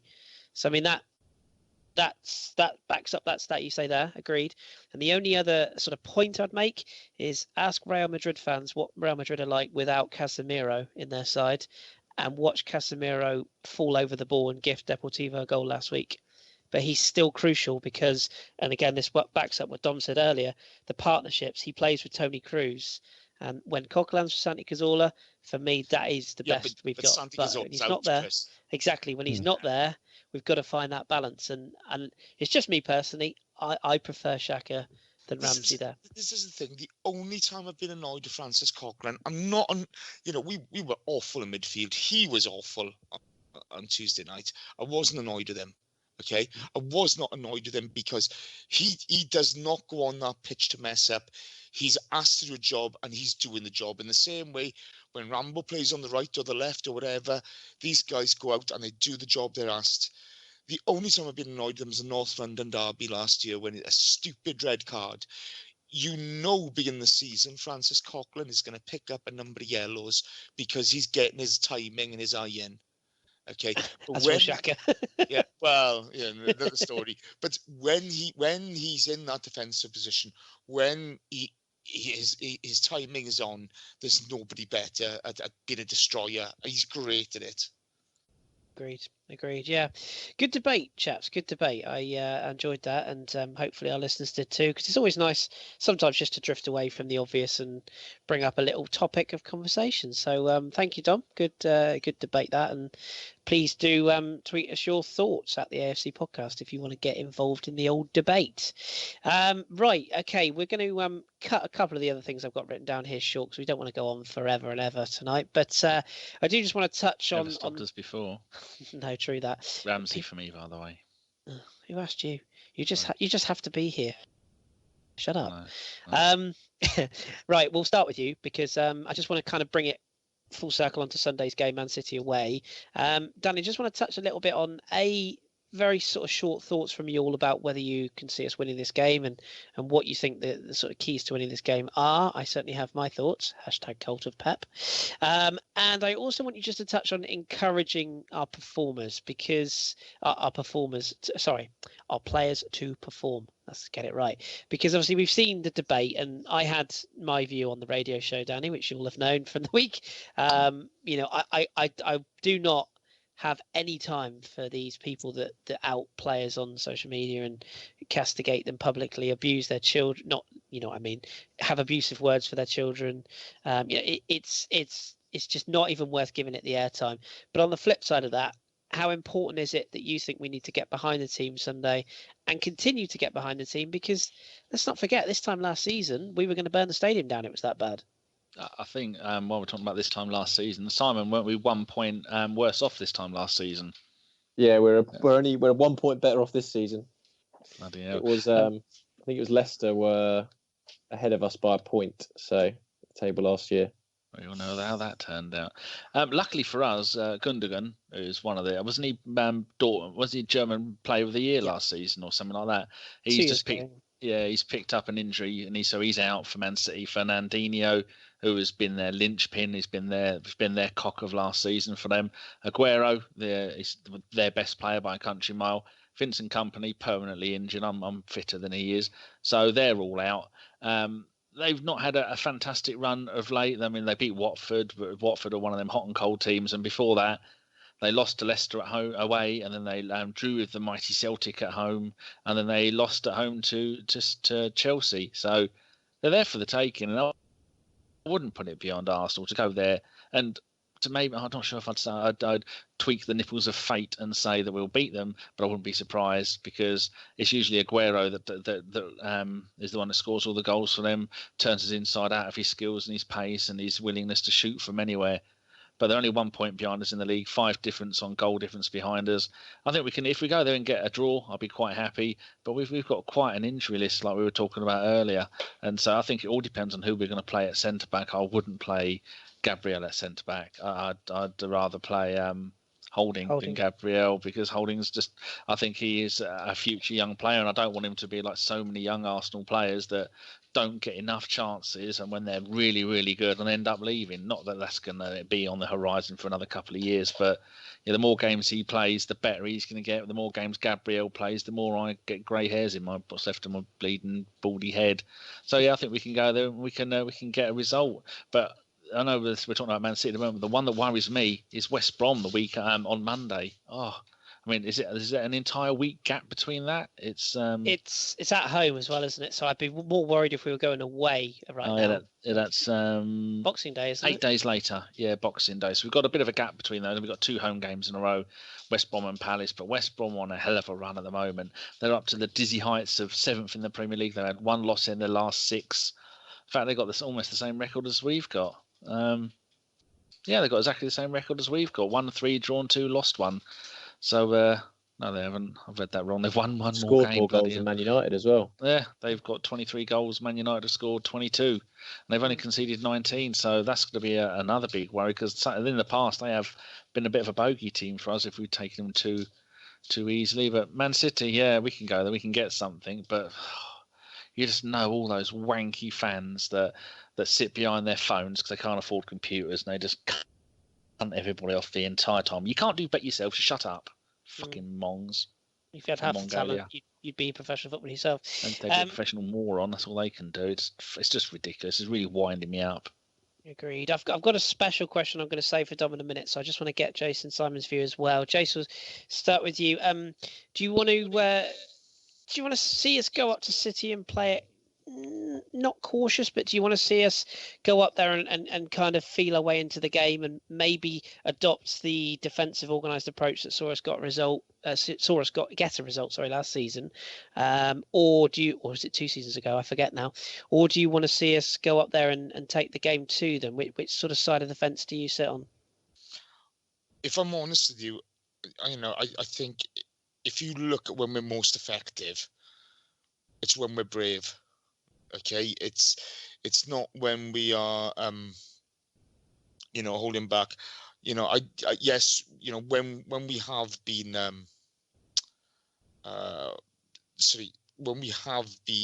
when we have gone up there a couple of seasons ago with Coughlin in the holding position, yeah, we were effective, but I don't think it suited our game this season. If you look, when we took our foot off the gas on Tuesday night, we got bullied, we got overrun.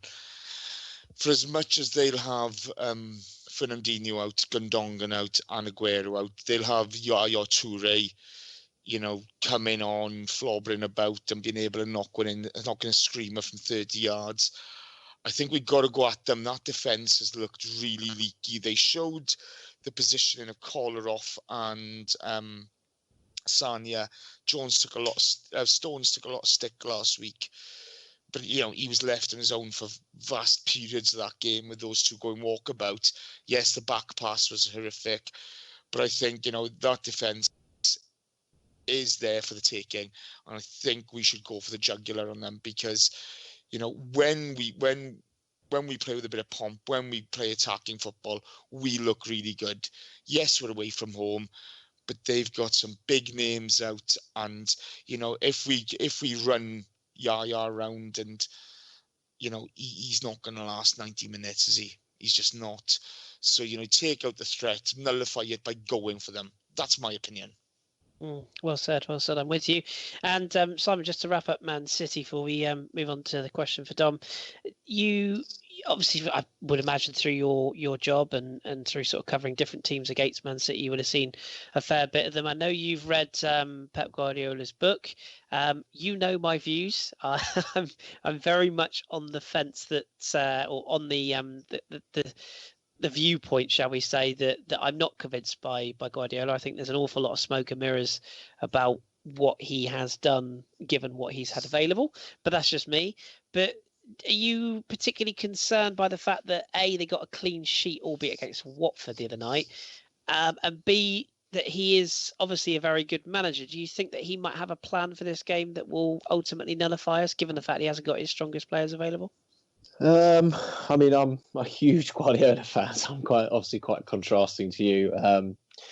And he does always prepare for whoever the opposition is, and like we've been saying, they are missing quite a few players, but it'd be interesting to see what he does formation-wise. Obviously, against Leicester, he tried a back three.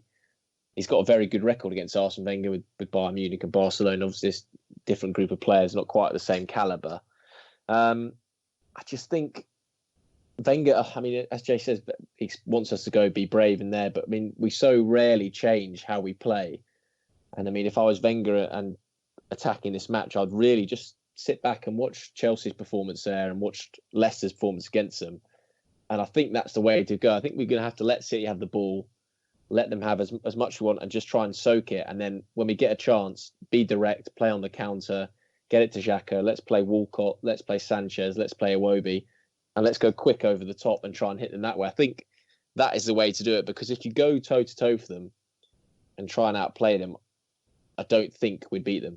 Even though they are missing players, I still think they are better at it. I know they kept a clean sheet, but like us, I think they've got about one clean sheet in around 10, 12 games. So I'd be very, very surprised if either side kept a clean sheet. I think there'll be goals. But we've just got to start well. I think that's the real key for Arsenal, because so often in these big games, we can be out of it in the first 20 minutes or so. And we saw against Man United that game, which I think we all go back to, which was last year when they 3-0 up in 20 minutes. When we start like that, playing quick, direct football, I think that is the way to go for this game. And if Arsenal do that, they'll have a good chance. Agreed. Yeah, agreed. And I have to say, I agree with all of you and the approach we should take. And I am strangely confident, which is a bit of a worrying sign. So lump your money on Man City, everybody. Dom, we'll finish with you on this subject. And I just kind of want to slightly feel free to give your views on Sunday by all means. But I also want to just touch on your expertise and knowledge on, shall we say, the body under extreme pressure, because we're heading into this very busy Christmas period, and you've got a point to make with regards to players' fitness and how it affects other leagues that do get a winter break, as opposed to our nut schedule where we just thrash the living hell out of our players over this busy 2.5 week period. Yeah, I think I've said it before that sports science, the field and industry that I'm in, is advancing such a rapid rate that we're learning new things all the time. New techniques are coming in. I'm constantly kind of presented with, oh, have you seen this? And oh, did you know this is coming out? And it's all, like cryogenic freezery type shit that people are going into. You look at people like you always look at the elite, like your LeBron Jameses or your Floyd Mayweathers that are at the top and can afford whatever the hell they want. And some of the stuff that they're doing now is just insane. So, the sports science teams at these clubs would have probably consisted of 1 or 2 people 10, 15 years ago. And that's not really that long ago. And now all of a sudden there are teams of 10 to 15 people with laptops at games figuring out player, performance and repeat effort statistics and how much they sprinted and what color their piss was at the end of the game. Like, it's just becoming insane. So then you have if you look over the last sort of 10 to 15 years at the teams that have dominated in the Champions League, I don't think it's a big surprise that it's teams that have a winter break. Your Spanish and your German teams that have done so well. Look, yes, they have some fantastic teams there, but the gap in as far as an advantage goes is just becoming more and more. The longer that England doesn't have a winter break, the longer I think it's going to be until English sides really start pushing deep into Champions League runs, because I know that Chelsea's probably the outlier, not long ago, but let's be honest, they weren't exactly favourites to go through and win that. But I think there's been a dominance around about the same time as all this sports science stuff's become such a huge industry, and players' fitness now is just, it's hard to explain the numbers that you see being produced from people now. And not only that, you'd look maybe 15 years ago and expect someone to be able to make those same efforts for 10 minutes. Now they're doing it for 90. You look at Hector Bellerin in the 90th minute against Bayern Munich, still sprinting, cutting off a ball, delivering a perfect cross. Like, that's the kind of stuff that you just don't really get to see 20 years ago. And it's becoming common not only in the elite teams, but even the teams mid-table and lower down are still getting that kind of extra little advantage, I guess, from having such good sports science. So the winter break is just becoming more and more difficult. I think the output that's required is becoming more and more, and you are pushing players to near breaking point constantly.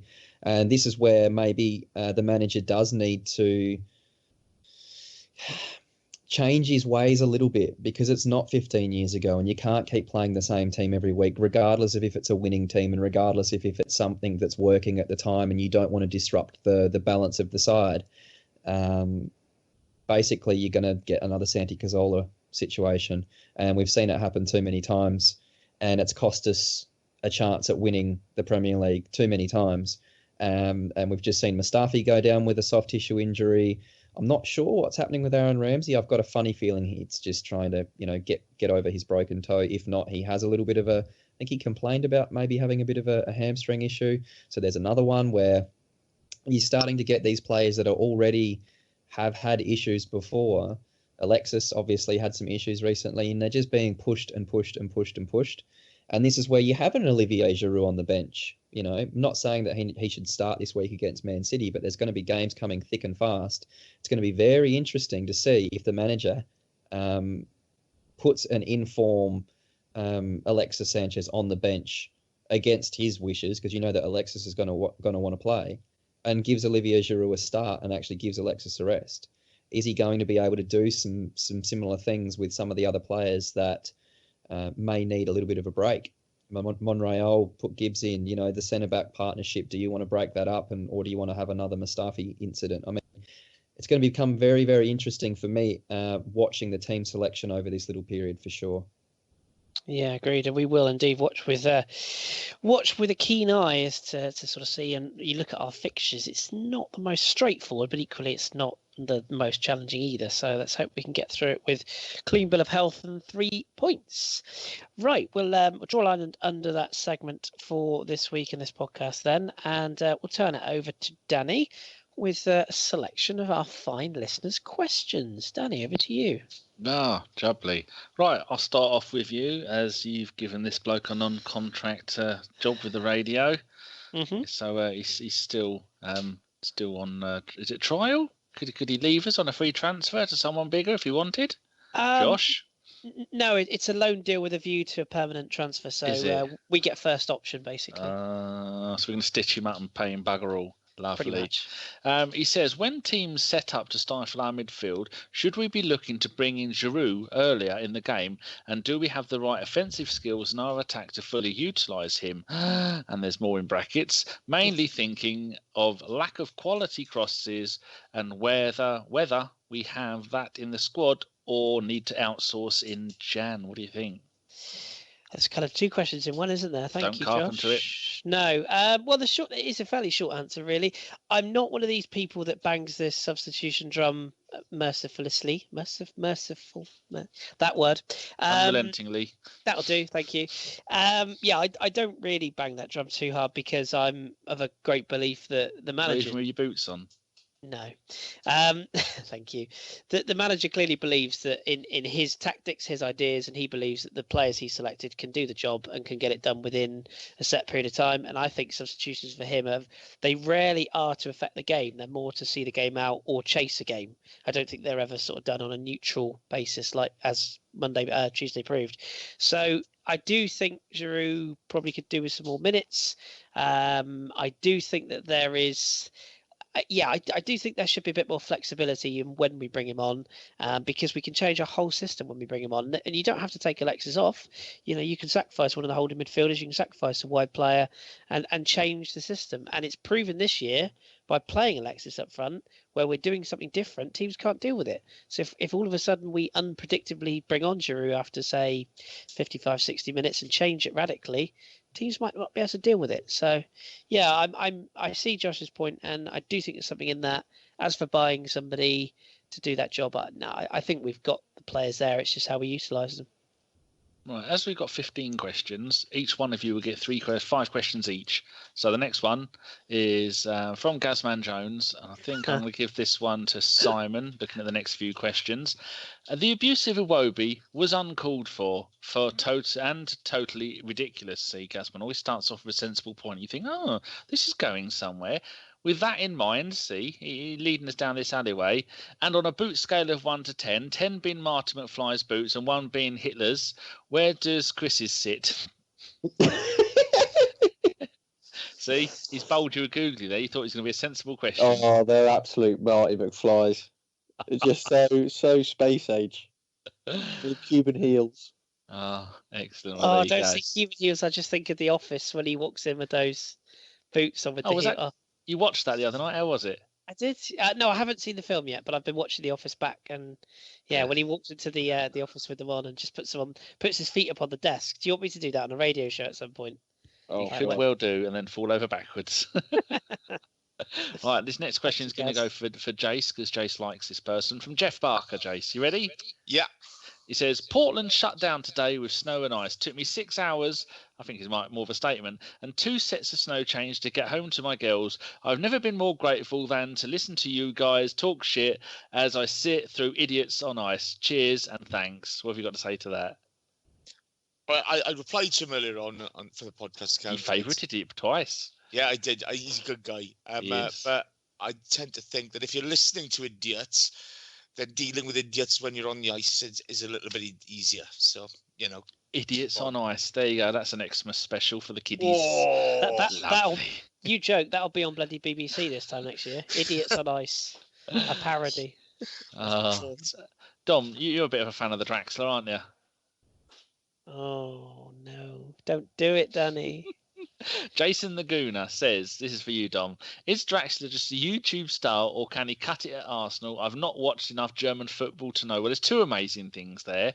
He's admitted that it could be a YouTube star and he's admitted that he doesn't watch German football. Jesus, most people on Twitter go, I've known him since he was 3. Watched every game. Or I'll sit in his garden and watch him bath. Dom, what do you think? I think Draxler's an exceptionally talented kid. I think that he probably should have made a move when he was thinking about making a move. I think going to Wolfsburg didn't help the guy's sort of progression as a footballer a whole lot. But he's not coming to Arsenal. He's going to go to probably PSG. I think Kris is probably a little bit better poised to talk about that. But I think that all that's happening at the moment with the Arsenal talk is it's just designed by agents to get PSG to hurry up and cough up some more money. Dom is bang on. Dom and I had a little chat about this yesterday. Dom was way ahead of the game. I just confirmed his thoughts, but yeah, I can't say too much because I don't want to get the person that I spoke to in trouble. But let's just say that there's a very, very good chance that he is 80% a PSG player already. And as Dom correctly alludes to, it's all about getting the money up now. So, and also about PSG shipping a certain player out, which is quite key to the deal going through apparently. So make of that what you will. Well, John only knows that because he did it on FIFA. That's not real life. Right, question for you as you're jibber-jabbering on. Oh, Simon says he'd rather have Payet. Really? He's like 30, isn't he? He's a one-trick pony, one season wonder, Simon. Oh, but he's glorious, though. Yeah. Is he Pure Dijon. Absolutely love him. That's mustard, if anybody doesn't know. He's not a small village in France. Or town or city. On Jason's foot, don't cry for me, Di Maria. I don't know what the fuck he could be possibly hinting that. Right, AB Shangazi? Oh, gee, ABC. Yeah, this is for you, Kris. He says, if Draxler signs for us, who does he replace, Ox or Theo? And how long before we find a replacement for Santi? I think you've already answered the first. Neither. Yeah. And the second replacement for Santi, because we don't think he's going to get an extension, do we? No, well, first of all, as I say, I'd almost put my house on the fact we're not signing Draxler, so I'll draw a line under that. I think we will get Santi on another deal. Simon was saying pre-pod that there's an automatic 1-year roll-on, which, if you remember, we exercised with Thomas Rosicky, possibly against his will in his final season. Well? And Arteta was a bit different, I think, because I think that was Builder's extension, but we knew he probably wasn't going to play. I think that was trying. Might as well have fucking signed. I knew that was coming. You might as well have fucking signed Sugar. Yeah, I'm not being funny. For all the use those two were last season, agree. Won't the Santi thing depend on how his injury goes, though? I think we'll sign him regardless, because I think experience, and obviously Arsene has talked a lot about how influential he is in the dressing room. A lot of the players. Oh, we heard this with Arteta. Well, yeah, but that welcome said, to 2015, kiddies. But that said, I know. Can we?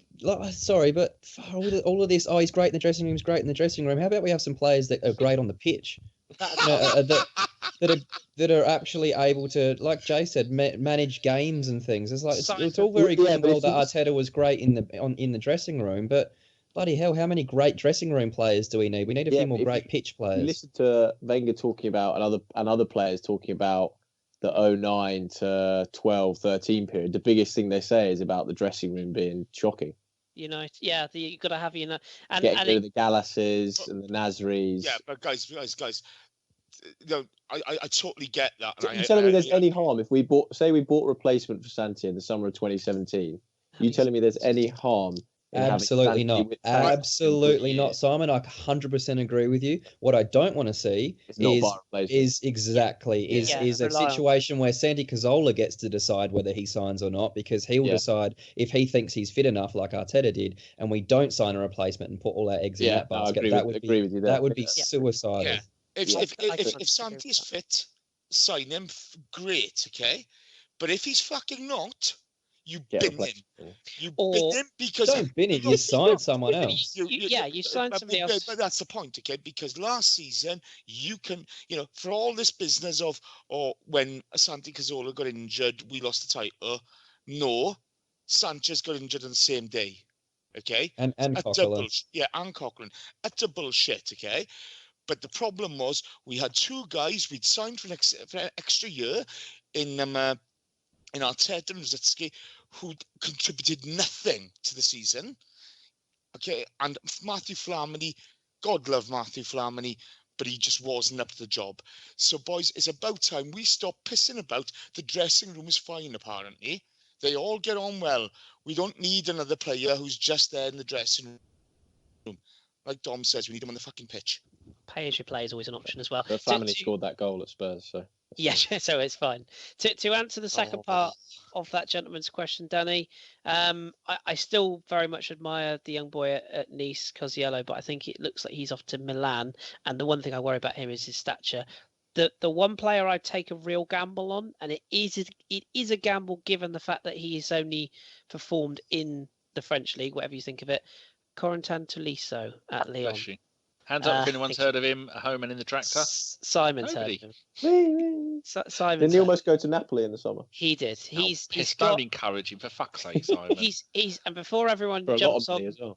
Before everyone jumps on, and when they hears this and says, "Oh, he's not a Santi type of player. We should get Isco." Blah. Well, Isco's not a Santi type of player either.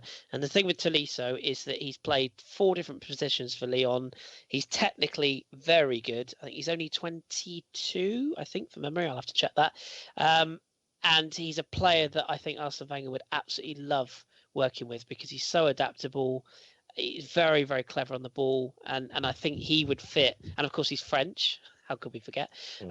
So yeah, it would take a lot of money. Like Simon said, Napoli were very keen, and it would take a lot of money. But he's probably the only other one is Thiago Alcantara we mentioned before. But I don't. Joey Barton's on the free as well. That's another. Oh, sweet! Or we could get Charlie Adam. That would be an option, wouldn't it? So, but yeah, I really like Tolisso. So yeah, if we could get him, he would be bloody lovely. I'll look up how old he is, but I think he's 22.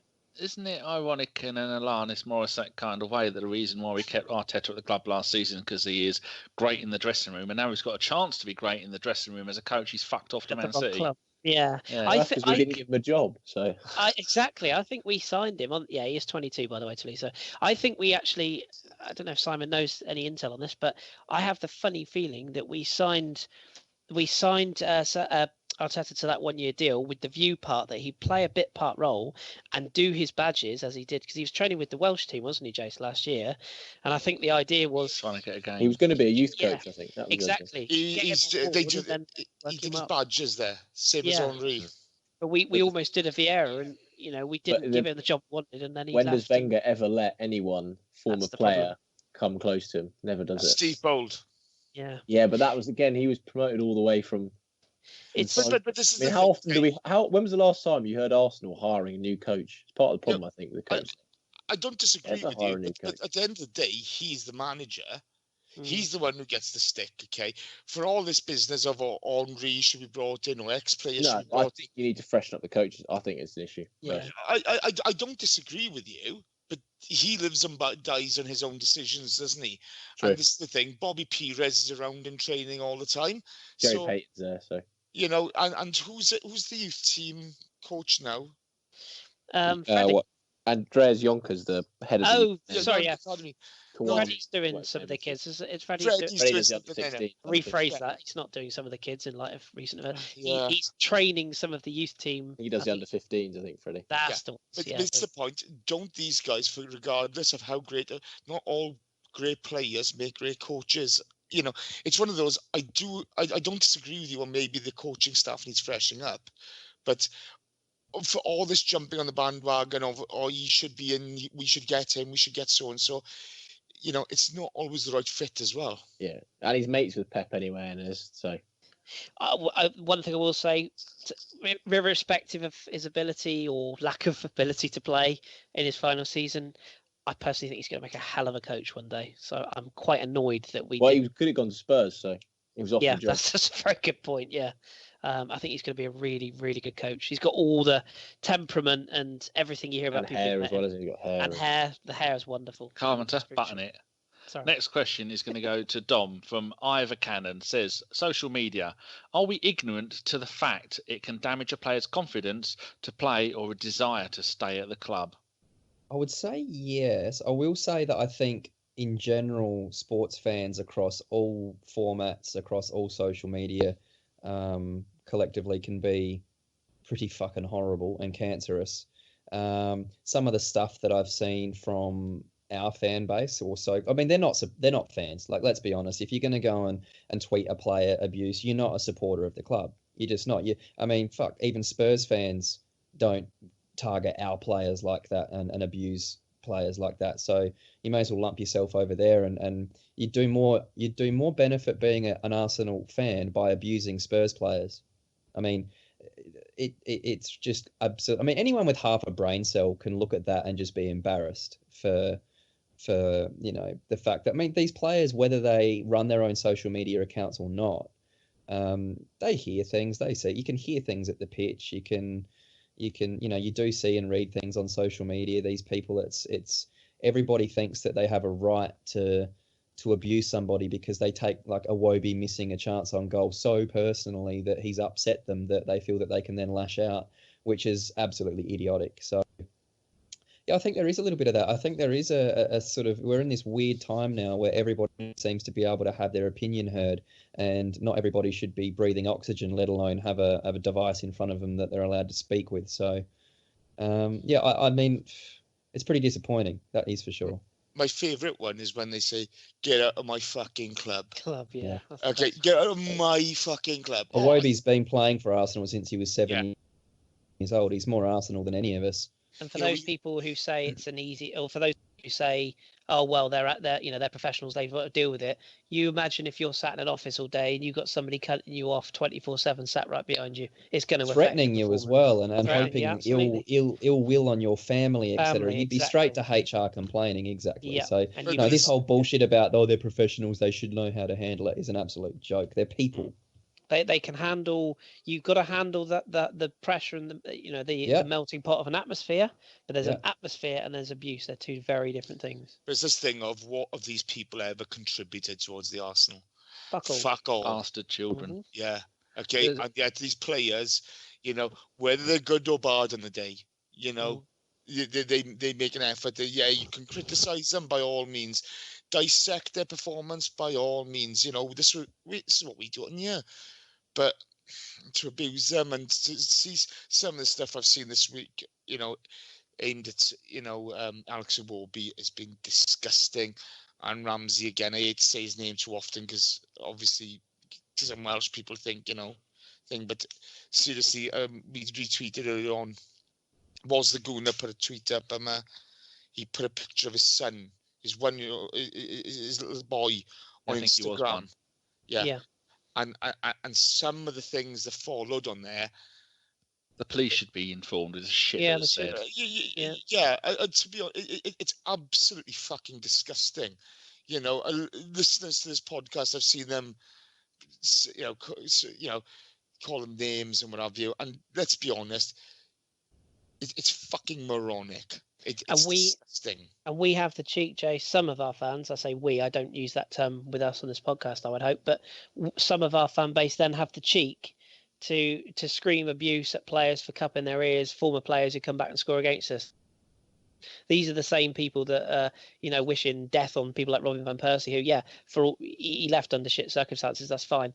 But those players have got every right to come back now and score goals against us and milk it for all they're worth. And we're the ones that get upset about that. Man City. Exactly. And don't get me wrong, he is a prat. But, It's the thing, okay? I mean, it really saddens me when people wish injury on their own players.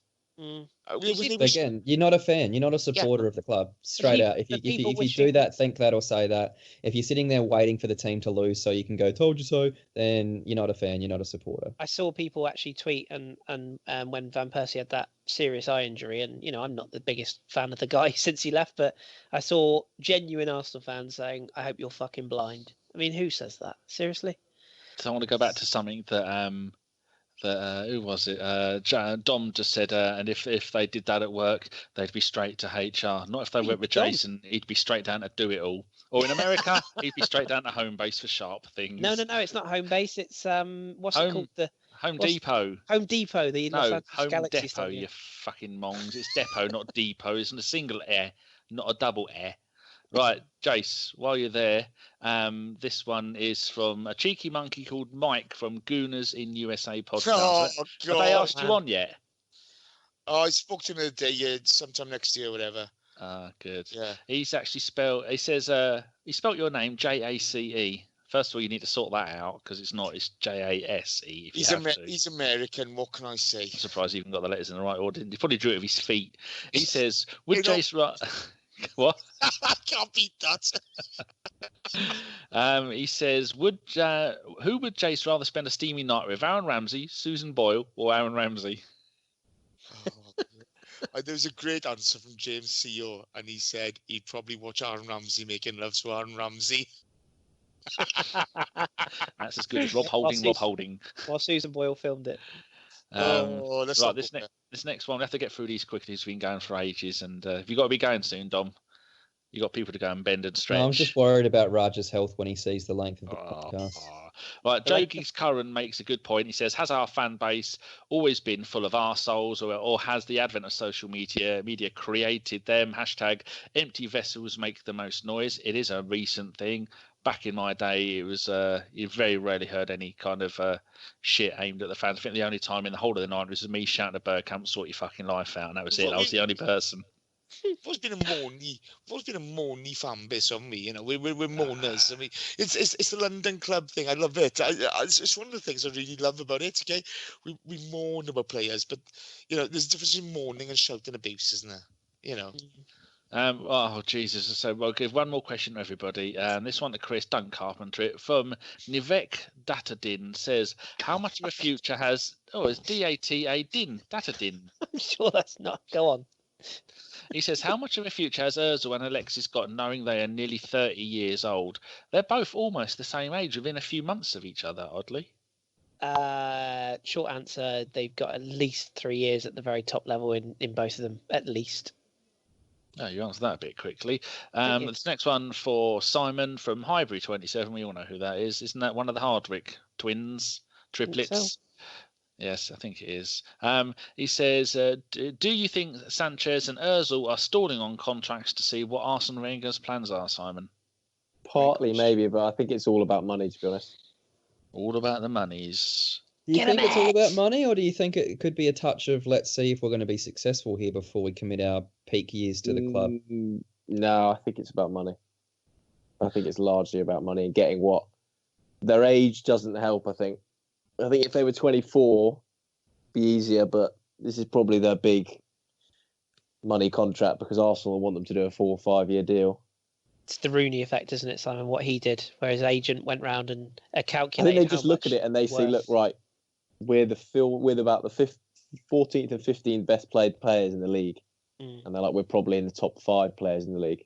And there probably is an element of seeing about Wenger because they both really like Wenger and they both like London and they obviously want to be successful. But I think the majority of it is money. Do you think the players look at the clubs and go, well, you lot are on a fortune, the club's earning a fortune. The agents speak to each other about what players get paid. So they do, yeah. Share information. That's how the Rooney stuff went because his agent went round. It's beneficial, isn't it, to share the information? Yeah, for them, not for us. And with bloody old Murdoch planning to buy buying the whole of Sky because he only owns a third of it at the moment. That is going to be a fucking nightmare. Not to mention the Premier League wants to take over grassroots football. I found out this week. Oh, that's one more nail in the coffin. That'll end well for me. Yes. Right. Final question. Did you see the report in the Mail saying that Ozil's close to signing? They think. Well, he did just buy a £10 million home in London recently, so I think he kind of shut the nest there. Kind of. Although Sanchez has just learnt English, so yeah, it's 10 million, isn't it? £10 million home. And also, we should say we didn't have time to talk about it in the pod this week. Maybe we'll touch on it next week. But it looks like we've secured Coquelin, Koscielny, and Giroud to new long-term deals as well. So that's probably worth discussion in another podcast. Yeah. So yeah, money. Right, the next question is going to be the last one. It's going to go to Dom from Jack Jones. If Ramsey's season carries on like it is, do you think he will try and leave? I love him. He's on my Wales shirt.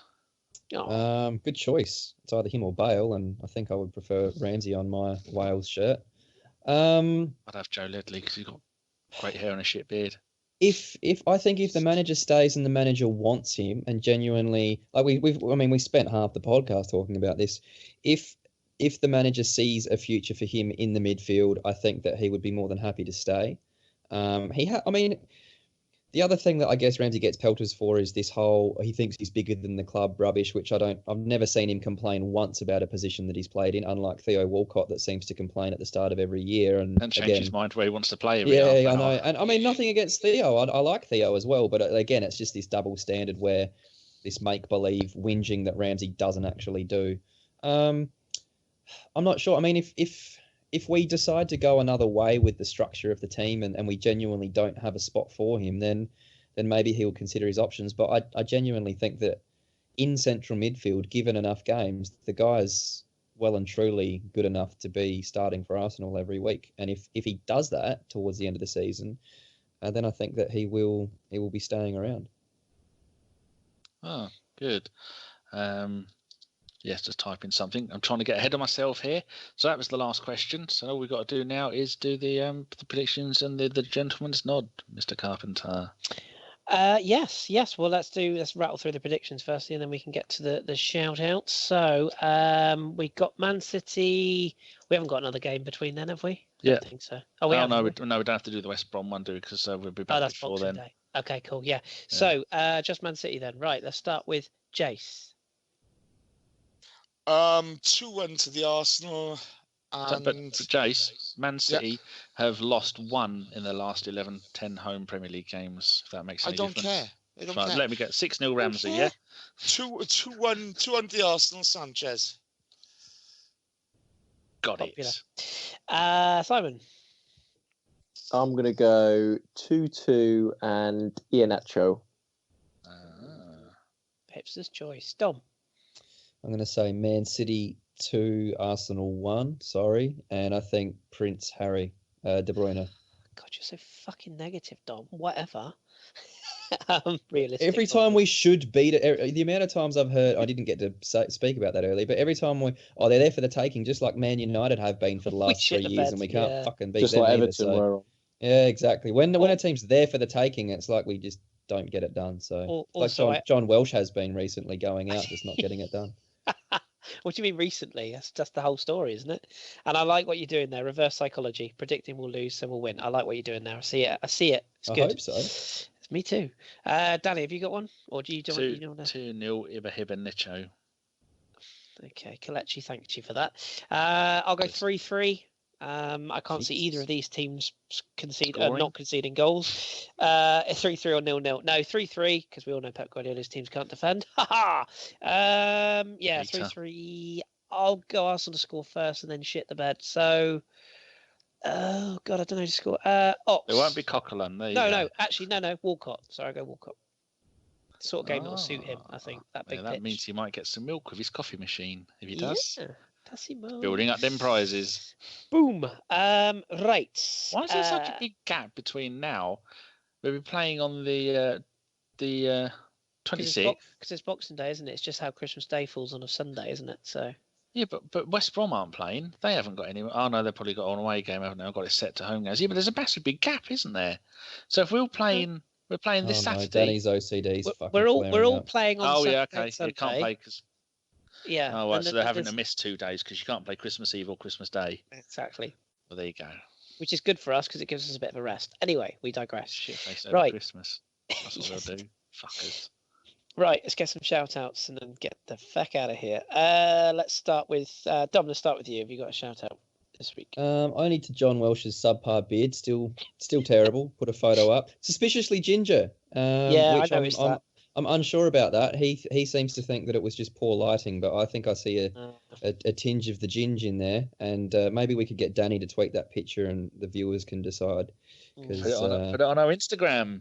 Yeah, I think Sure I'm with about Dom. There's a tinge of ginge there. I think he has no soul. No. Has he been tickled with a ginger stick? I think Possibly. He might have been. Yeah. Is that why he shaved his head? Could be. No, you know how some people have just have the beard comes out a little ginge? Even though they may have dark hair, I think that's what's going on there, and I'm very suspicious. I do know about that. I think he's just a wrong one, to be honest. I think that's the bottom line. The not so smooth criminal. Poor genes, I think is what it is. Speaking of not so smooth criminals, Jace, what's your shout out this week? Cheeky gits. Well, bearing in mind I've replaced Shredder tonight. Shreds on the weekend had a beer with Jimmy R at NN_Guna. He's a top man, is Jimmy. He's a great follow. He's always contributed to the pod. So Jimmy gets the shout out. Oh yeah. And the Rhinestone Cowboy. Oh, for fuck's sake. Thought we got that. Thought we got past that.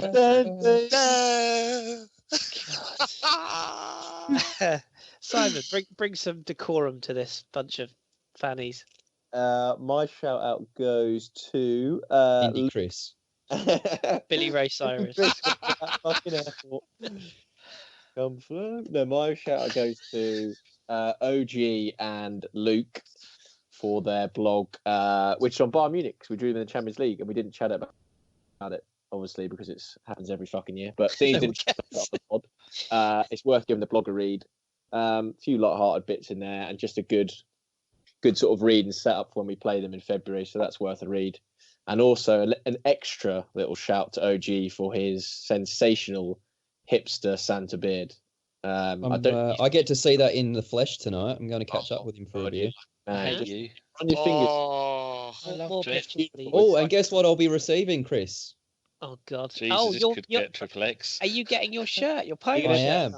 I am. Yes. Well, we haven't played a game for 5 weeks. We got a game this weekend, so I'll come over and play I'll it. give you so much respect. If, hopefully it'll crazy give Arsenal us good fan, luck. you just burn it and just. I need a picture of that, Dom. So please. Yeah. I miss OG.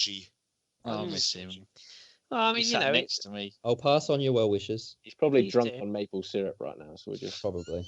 He's probably snorting it, isn't he? I reckon Half he puts naked, that covered in beard. That's maple why he's leaves. so glorious.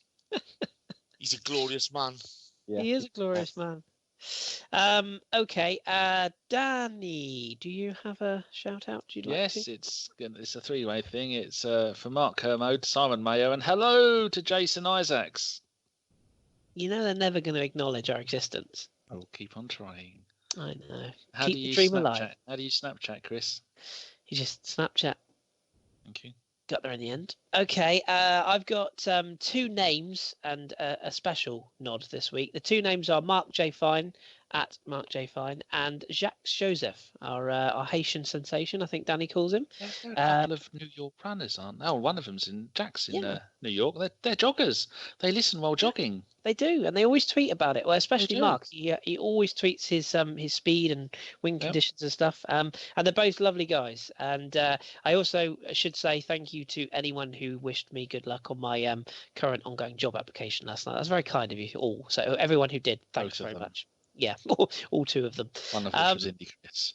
But a special shout out this week, on a serious note. You've probably seen this already. It's been all over Twitter, and this time of year in particular, we I hate my family, but those who love their family tend to sort of appreciate what they've got, and it is kind of a bit of a time for looking at others and really sort of sharing the love. And there was quite a sweet story that's gripped a lot of people on up and down the country, footballing wise, in the past 10 days or so. And it's the story of the young lad Bradley Lowy, or Lowy, I presume it's Lowy or Lowy. The young lad he's a Sunderland follower. He's only 5 years of age, and he was re-diagnosed with cancer. And it's I think is it neuroblastoma cancer? I think it is. And obviously, I'm sure people even on this podcast may have been affected by the effects of cancer in whether the people you know or people of your direct family. It's a horrible thing to see, and I think it genuinely has touched a lot of football fans seeing the young lad trot out on the pitch for Sunderland. And I think he scored a penalty. There's a lovely tweet I actually want to share from Michy Batshuayi, the Chelsea player, who tweeted tonight, and he said, "Congratulations at Bradley's fight. You've already got the same number of goals as me in the Premier League this season. I hope you win goal of the month as well." That's Respect. brilliant. And that's from a Belgian lad who's only been in the country a few months, and I think that tweet alone encapsulates how much it's gripped people, and I think it's only fair that we send our well wishes. I know 11,000 Christmas cards he's been sent across a campaign, and that's touching for a young lad, and for a lad who's never really gonna partake in the passion that we all enjoy and we all celebrate on a weekly basis. So I think it's only fair that we give just our special thoughts to him and his family, and just wish him all the best at this time, and fair play to anyone that's sent well wishes or a card. I think it's a really, really nice gesture. So I'm pretty sure you boys will agree with me on that one. Yeah, Yep. well said. So we wish him well, and our thoughts to everyone connected with that case, and of course anyone that isn't necessarily highlighted who deals with the effects of such things, as it is terrible. So well wishes to you all. Right, we will draw a line under the podcast this week then. As ever, you can subscribe to us on the usual places, iTunes, YouTube. Danny's been hard at work making some lovely little logos, haven't you, Danny? Stolen from Championship Manager. Don't tell them. Okay, I made it myself. Thank you. Yes, YouTube, you can subscribe. Give us a little thumbs up if you like the YouTube. You can leave us a comment if it's nice. I mean, you can abuse us if you want. It's up to you. And of course, I say iTunes, SoundCloud, Danny, usually gets uploaded fairly quickly, doesn't it? SoundCloud's a good place to go for all the bits and bobs. Yeah, it's all very good. We've only got about 800 subscribers there. It's criminal. It varies, doesn't it? Yeah, I think. I suppose you can listen on there without having to have an account, though. There's so many podcatchers these days. You can never tell what the numbers are. But yeah, give us a subscribe. Leave us some feedback. If you haven't already, do leave us an iTunes review, because we don't get many of those. It seems to be an unpopular form of voting these days. But if you give us a 5-star review and leave us a comment, I'm sure Danny can arrange a little shout out for you if you do that for us. My 5-star review, it doesn't mean they were a decent band, but they should just give it up. Yeah, difficult second album, ABW. But yeah, leave us a review. And as Simon's already said, check out our blogs at the Bergie Blogs. Jeff and the team do a wonderful job. And of course, the radio show will be back on Sunday. No idea who's on this week, or do I? No, I don't know who's on this week. I can't remember. It's on my calendar. But we'll have a crack team of individuals. Was that crack or crap? Both. Crappy crack. Hippie John's crack. on then. Yeah. We'll be back for that. Whatever happens, we'll be there to cover the result. And if you particularly like general football chit chat, you can follow the Football Hipsters as well, which is a podcast that I'm running along with Mr. Shitbeard himself, Mr. John Welsh. Oh, you be fucking Andrew. And you'll be glad to know we'll never invite Jason on it. So What if Airbus UK get in the Champions League? We need a representative from Wales.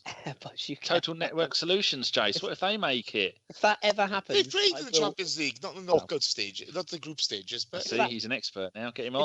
If that ever happens, I will book him. It will happen. But yes, do tune in. Anyway, that's enough plugging for 1 week. So many thanks for listening. As always, we appreciate your feedback, your thoughts, your comments. Keep it tuned. Keep sending in those questions, boys and girls, and we value you very, very much. So my thanks to Danny. You have to be here. Have you seen what these twats are putting for ideas for the name of this fucking show? Put in, is our cock limp? Is cock up to it? Should cock be further up? Cock hard, so cock a lot. Cock block. You're all fucking idiots. Anyway. Genius. We're genius. Word wizards. Boys, let's write a comedy sketch show. We'll make fucking billions. Just dick jokes. No, it can star a guy in a wheelchair rolling through the toilets at Highbury in piss. Let's wrap this up quick. Or I can start Indie Kris at the airport, or maybe not at the airport. Oh God! Now look what you've done. In his rhinestone cowboy outfit. Who the fuck put fresh batteries in the fucking Welshman? I'm ready to go. Good. Danny, I'm pulling the plug. This is official. Thank you, Simon, Dom, Jace.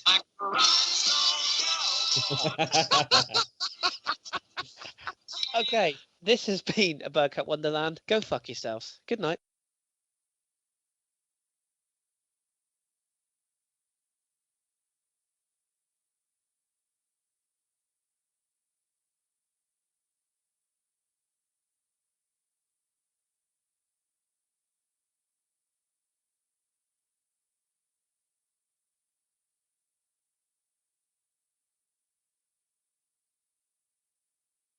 Anyway, let's get this shit fucking started. Yeah, other subjects then. So obviously Stoke first, then Everton, and then the 5 subcategories. I've got all short subcategories. The centre back partnership. Do we like it or not, and why? New contracts for Giroud, Coquelin, and Koscielny. Encouraging players to perform. That's a bit on the abuse section. So we'll just try and keep it positive, but we'll touch on the negative. Sunday preview, a little bit more in depth because it's a big game. What do we think? And then the Christmas period upcoming / Dom's Christmas turkey, I'm going to call that section. So that's everything. Okay, and then obviously listener questions, shout outs, finish, or predictions, shout out, finish. Okay. Yeah. Cool. Danny, are we all good to go? Are you happy with sound? Everything all good? Beep, beep. Have you seen Yeah, we're that's 1 point better off than we were this point last season? Bring that up, So it's please. improvement. Bring that up. But Leicester were only a point ahead, I think, at this point or something like that. So, Oh. and Chelsea are fair fucking far ahead. Oh, Ivan Perisic goes off to PSG. Interesting. Anyway, right. So, are we all happy then? Yeah. Yeah. Danny, Yeah. I'll deal with end music with you afterwards. Jeez, none of your fucking head banging I'm hosting. nonsense. My choice. Fuck off. All right, Davis. Right. Whoa, whoa, whoa, whoa, whoa, whoa. Don't start him off, Danny. For fuck's Oh, sake. gee, he's been so quiet for so long. And now look, shit Right. all over it. Everybody happy? All right, I want 5 seconds of silence because I've been recording this entire thing on the Okay. laptop. All right. I don't know So if would Davis you- can manage 5 seconds of silence. Count us in when you want us to shut up. Shut up. Hello. Hello! I knew that was coming. Fucking You idiot. absolute arse. You can keep Oh. that, Danny. If you listen carefully, you can hear David googling away at himself there as he's having a midnight brandy. Right. He's starting Shut again. Yeah, we can have that as an extra. Lovely. Hello and welcome to a Bergkamp Wonderland podcast. This has been a Bergkamp Wonderland. Go fuck yourselves. Good night. Every week it goes tits up with about 5 to go, just like our performance against Everton. I tell you what, in all fairness, we're predictable though. Yeah. We are predictable. It always ends in a shower of shite. I love it. And keep it, Arsenal. Good night. Oh dear, it's terrible. Don't say anything too litigious because I might have to use this on one of the extras because you kept fucking up the early bits. Hey. Start dancing, these headphones will come off. Right. You selection of beautiful bastards. I'm going to actually fuck off early today, Connie, and I have a job application to do. So Good luck with that, mate. sorry. Thank you, mate. Thank you. No all. worries. Little tip, don't wear the burgundy suit to the job interview. No, I won't. Don't wear the boots. Fuck Cut off. your hair. Don't wear anything. Don't wear anything. If that happens, they'll Don't laugh. discuss What about- Francis Cochran or Don't talk- Lukaku. Don't mention your love for country and western music. Don't mention the war. Don't wear the rhinestone suit. Do wear a cowboy hat. Do tie your hair back. Do have a shave. Do cover up your tattoos. Live life. Love it. Have it large. Do the application first. Come on. Don't Right. do it in crayon. If you need help with that, send it over with the job description. I got a bit of time. I'm off till Christmas, so I've got to get it in by Sunday, and I'm hoping to do it tonight. But I will. I'll give you a nudge. yeah, email me a copy and job description, okay? Alrighty, I appreciate that. Thank you. If you, no problem. Cool. They're Right, good. thank you, gentlemen. Appreciate it. Yeah. Shoot gents as well. Cheers. Chris, good luck. Alright. Fuck off. Cheers. See you, Simon. Latest boys. Cheers, Simon. Collings, don't Yeah. leave us. Don't leave us. Don't leave us. Collings. We love you too much. Don't let go. leave me this way. Don't let go. Ooh, ooh. About the kiddies. You notice Chris has gone without telling me what end music he wants, means we can put whatever we want on. Oh, put Rhinestone Cowboy on. Go on. You have to. Just do it again. Just do it again. He'll hear this. Oh, He'll know whose idea it was. It's not my idea, Chris. hold up here. Are there any other versions of Rhinestone Cowboy? There Or must do be you just- some filthy remix of it. Yeah, or like a heavy metal version of it. That'd be funny. Oh, let's go for it, boys. I'll tell you what. To be fair, he's joined in pretty well with this, considering we did rip the shit out of him. Glenn Campbell. It was that one night where it just went on for ages. Oh, to be fair, Daz featuring Glenn Campbell, Rhinestone Cowboy. As I'm recording this on, Radiohead have done Rhinestone Cowboy. have they? Radiohead have done it. Oh, I bet it's glorious. Oh, I'm gonna. What about?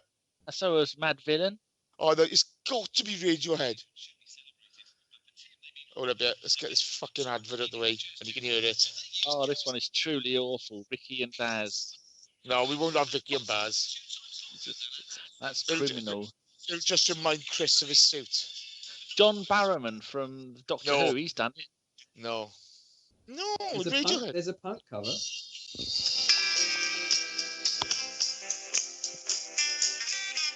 Wait, every week we have David Hasselhoff has done it. we need to have a different cover of it every week. No, do Radiohead. Please do Radiohead for me. I love Radiohead. I think Kris hates Radiohead, so it'll make it even sweeter. The Hasselhoff one is quality. I don't know. I've got the Radiohead one here. Do the Hoff one next week. Okay. Just read every single cover of Rhinestone Cowboy. Oh Jesus! You got to do the punk cover. It'll be funnier because it'll take him a minute to get it. Who's the punk cover though? Cher's done it. Stallone has done it. Who? I know he hasn't. The We Amigos. It's amazing, this.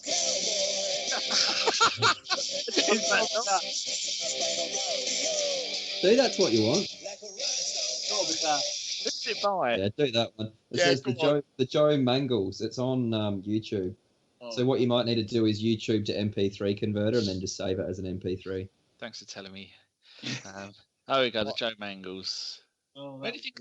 Oh, I'm gonna love that. I'm gonna love.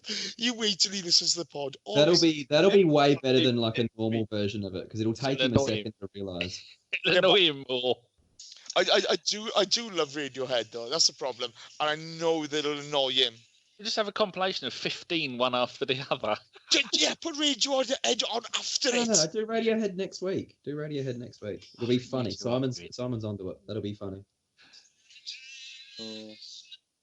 Yeah, but if he's going to use this as the extras, you're going to have to cut this bit out. You can't let him know. The extras come after the music. Yeah. Where he listens. On YouTube, we don't have music. YouTube, we're not allowed to have it on YouTube. He listens to every single minute, doesn't he? You know. Yeah, twice, especially if he's on it. Yes, it'll come to the end of the podcast, then it'll be the music, and then it'll be the extras after that. Extras are the best bit. That's what I always listen to first. I gotta be honest here. I do love the extras. I bet there's people who don't even know we do them. Oh yeah. We're still getting, at the moment, we're getting about 6,000 per show. It's not It'll bad. be 12,000 with me on this week, but obviously, maybe double. Where do most of the views come from iTunes? iTunes and SoundCloud are usually. Well, it depends. If it's YouTube, if it's the podcast, then it's about 1,000 on YouTube, the rest on iTunes and SoundCloud. But if it's a radio show, it's 50-50. You imagine that if that was like live in a room, like Football Weekly doing stuff, you had 6,000 people in a room. Yeah, phone shitters. You know, yeah. You live. Oh, we need to sort out the special with Chaz. I'll speak to him this weekend. I'll give him a bell, okay? Yeah. Pinebury Corner has said to us we could do a live show from there if we wanted. Oh, fuck no. I'm not being funny, mate. I don't want to do a live show. Oh, no, I don't want to do a live show anywhere. No. We're not, too much technical stuff to do, arrangement and all that other stuff. No, we're never going to do one. If I'm going to Pinebury Corner, I'm eating pies. Oh, me too. I'm sitting in the corner eating continuous pies. When we're doing the pod. Oh, Kris is back online. He's going to join us and tell us what music to use. I wonder if he tries to add himself. If he does add himself, does everyone not say anything? Yeah, we'll just nod our heads and go, sure, Kris, that's what we'll use. Pretend we're not here. Are you blokes there? What's going on? We'll be like a Jehovah's Witness.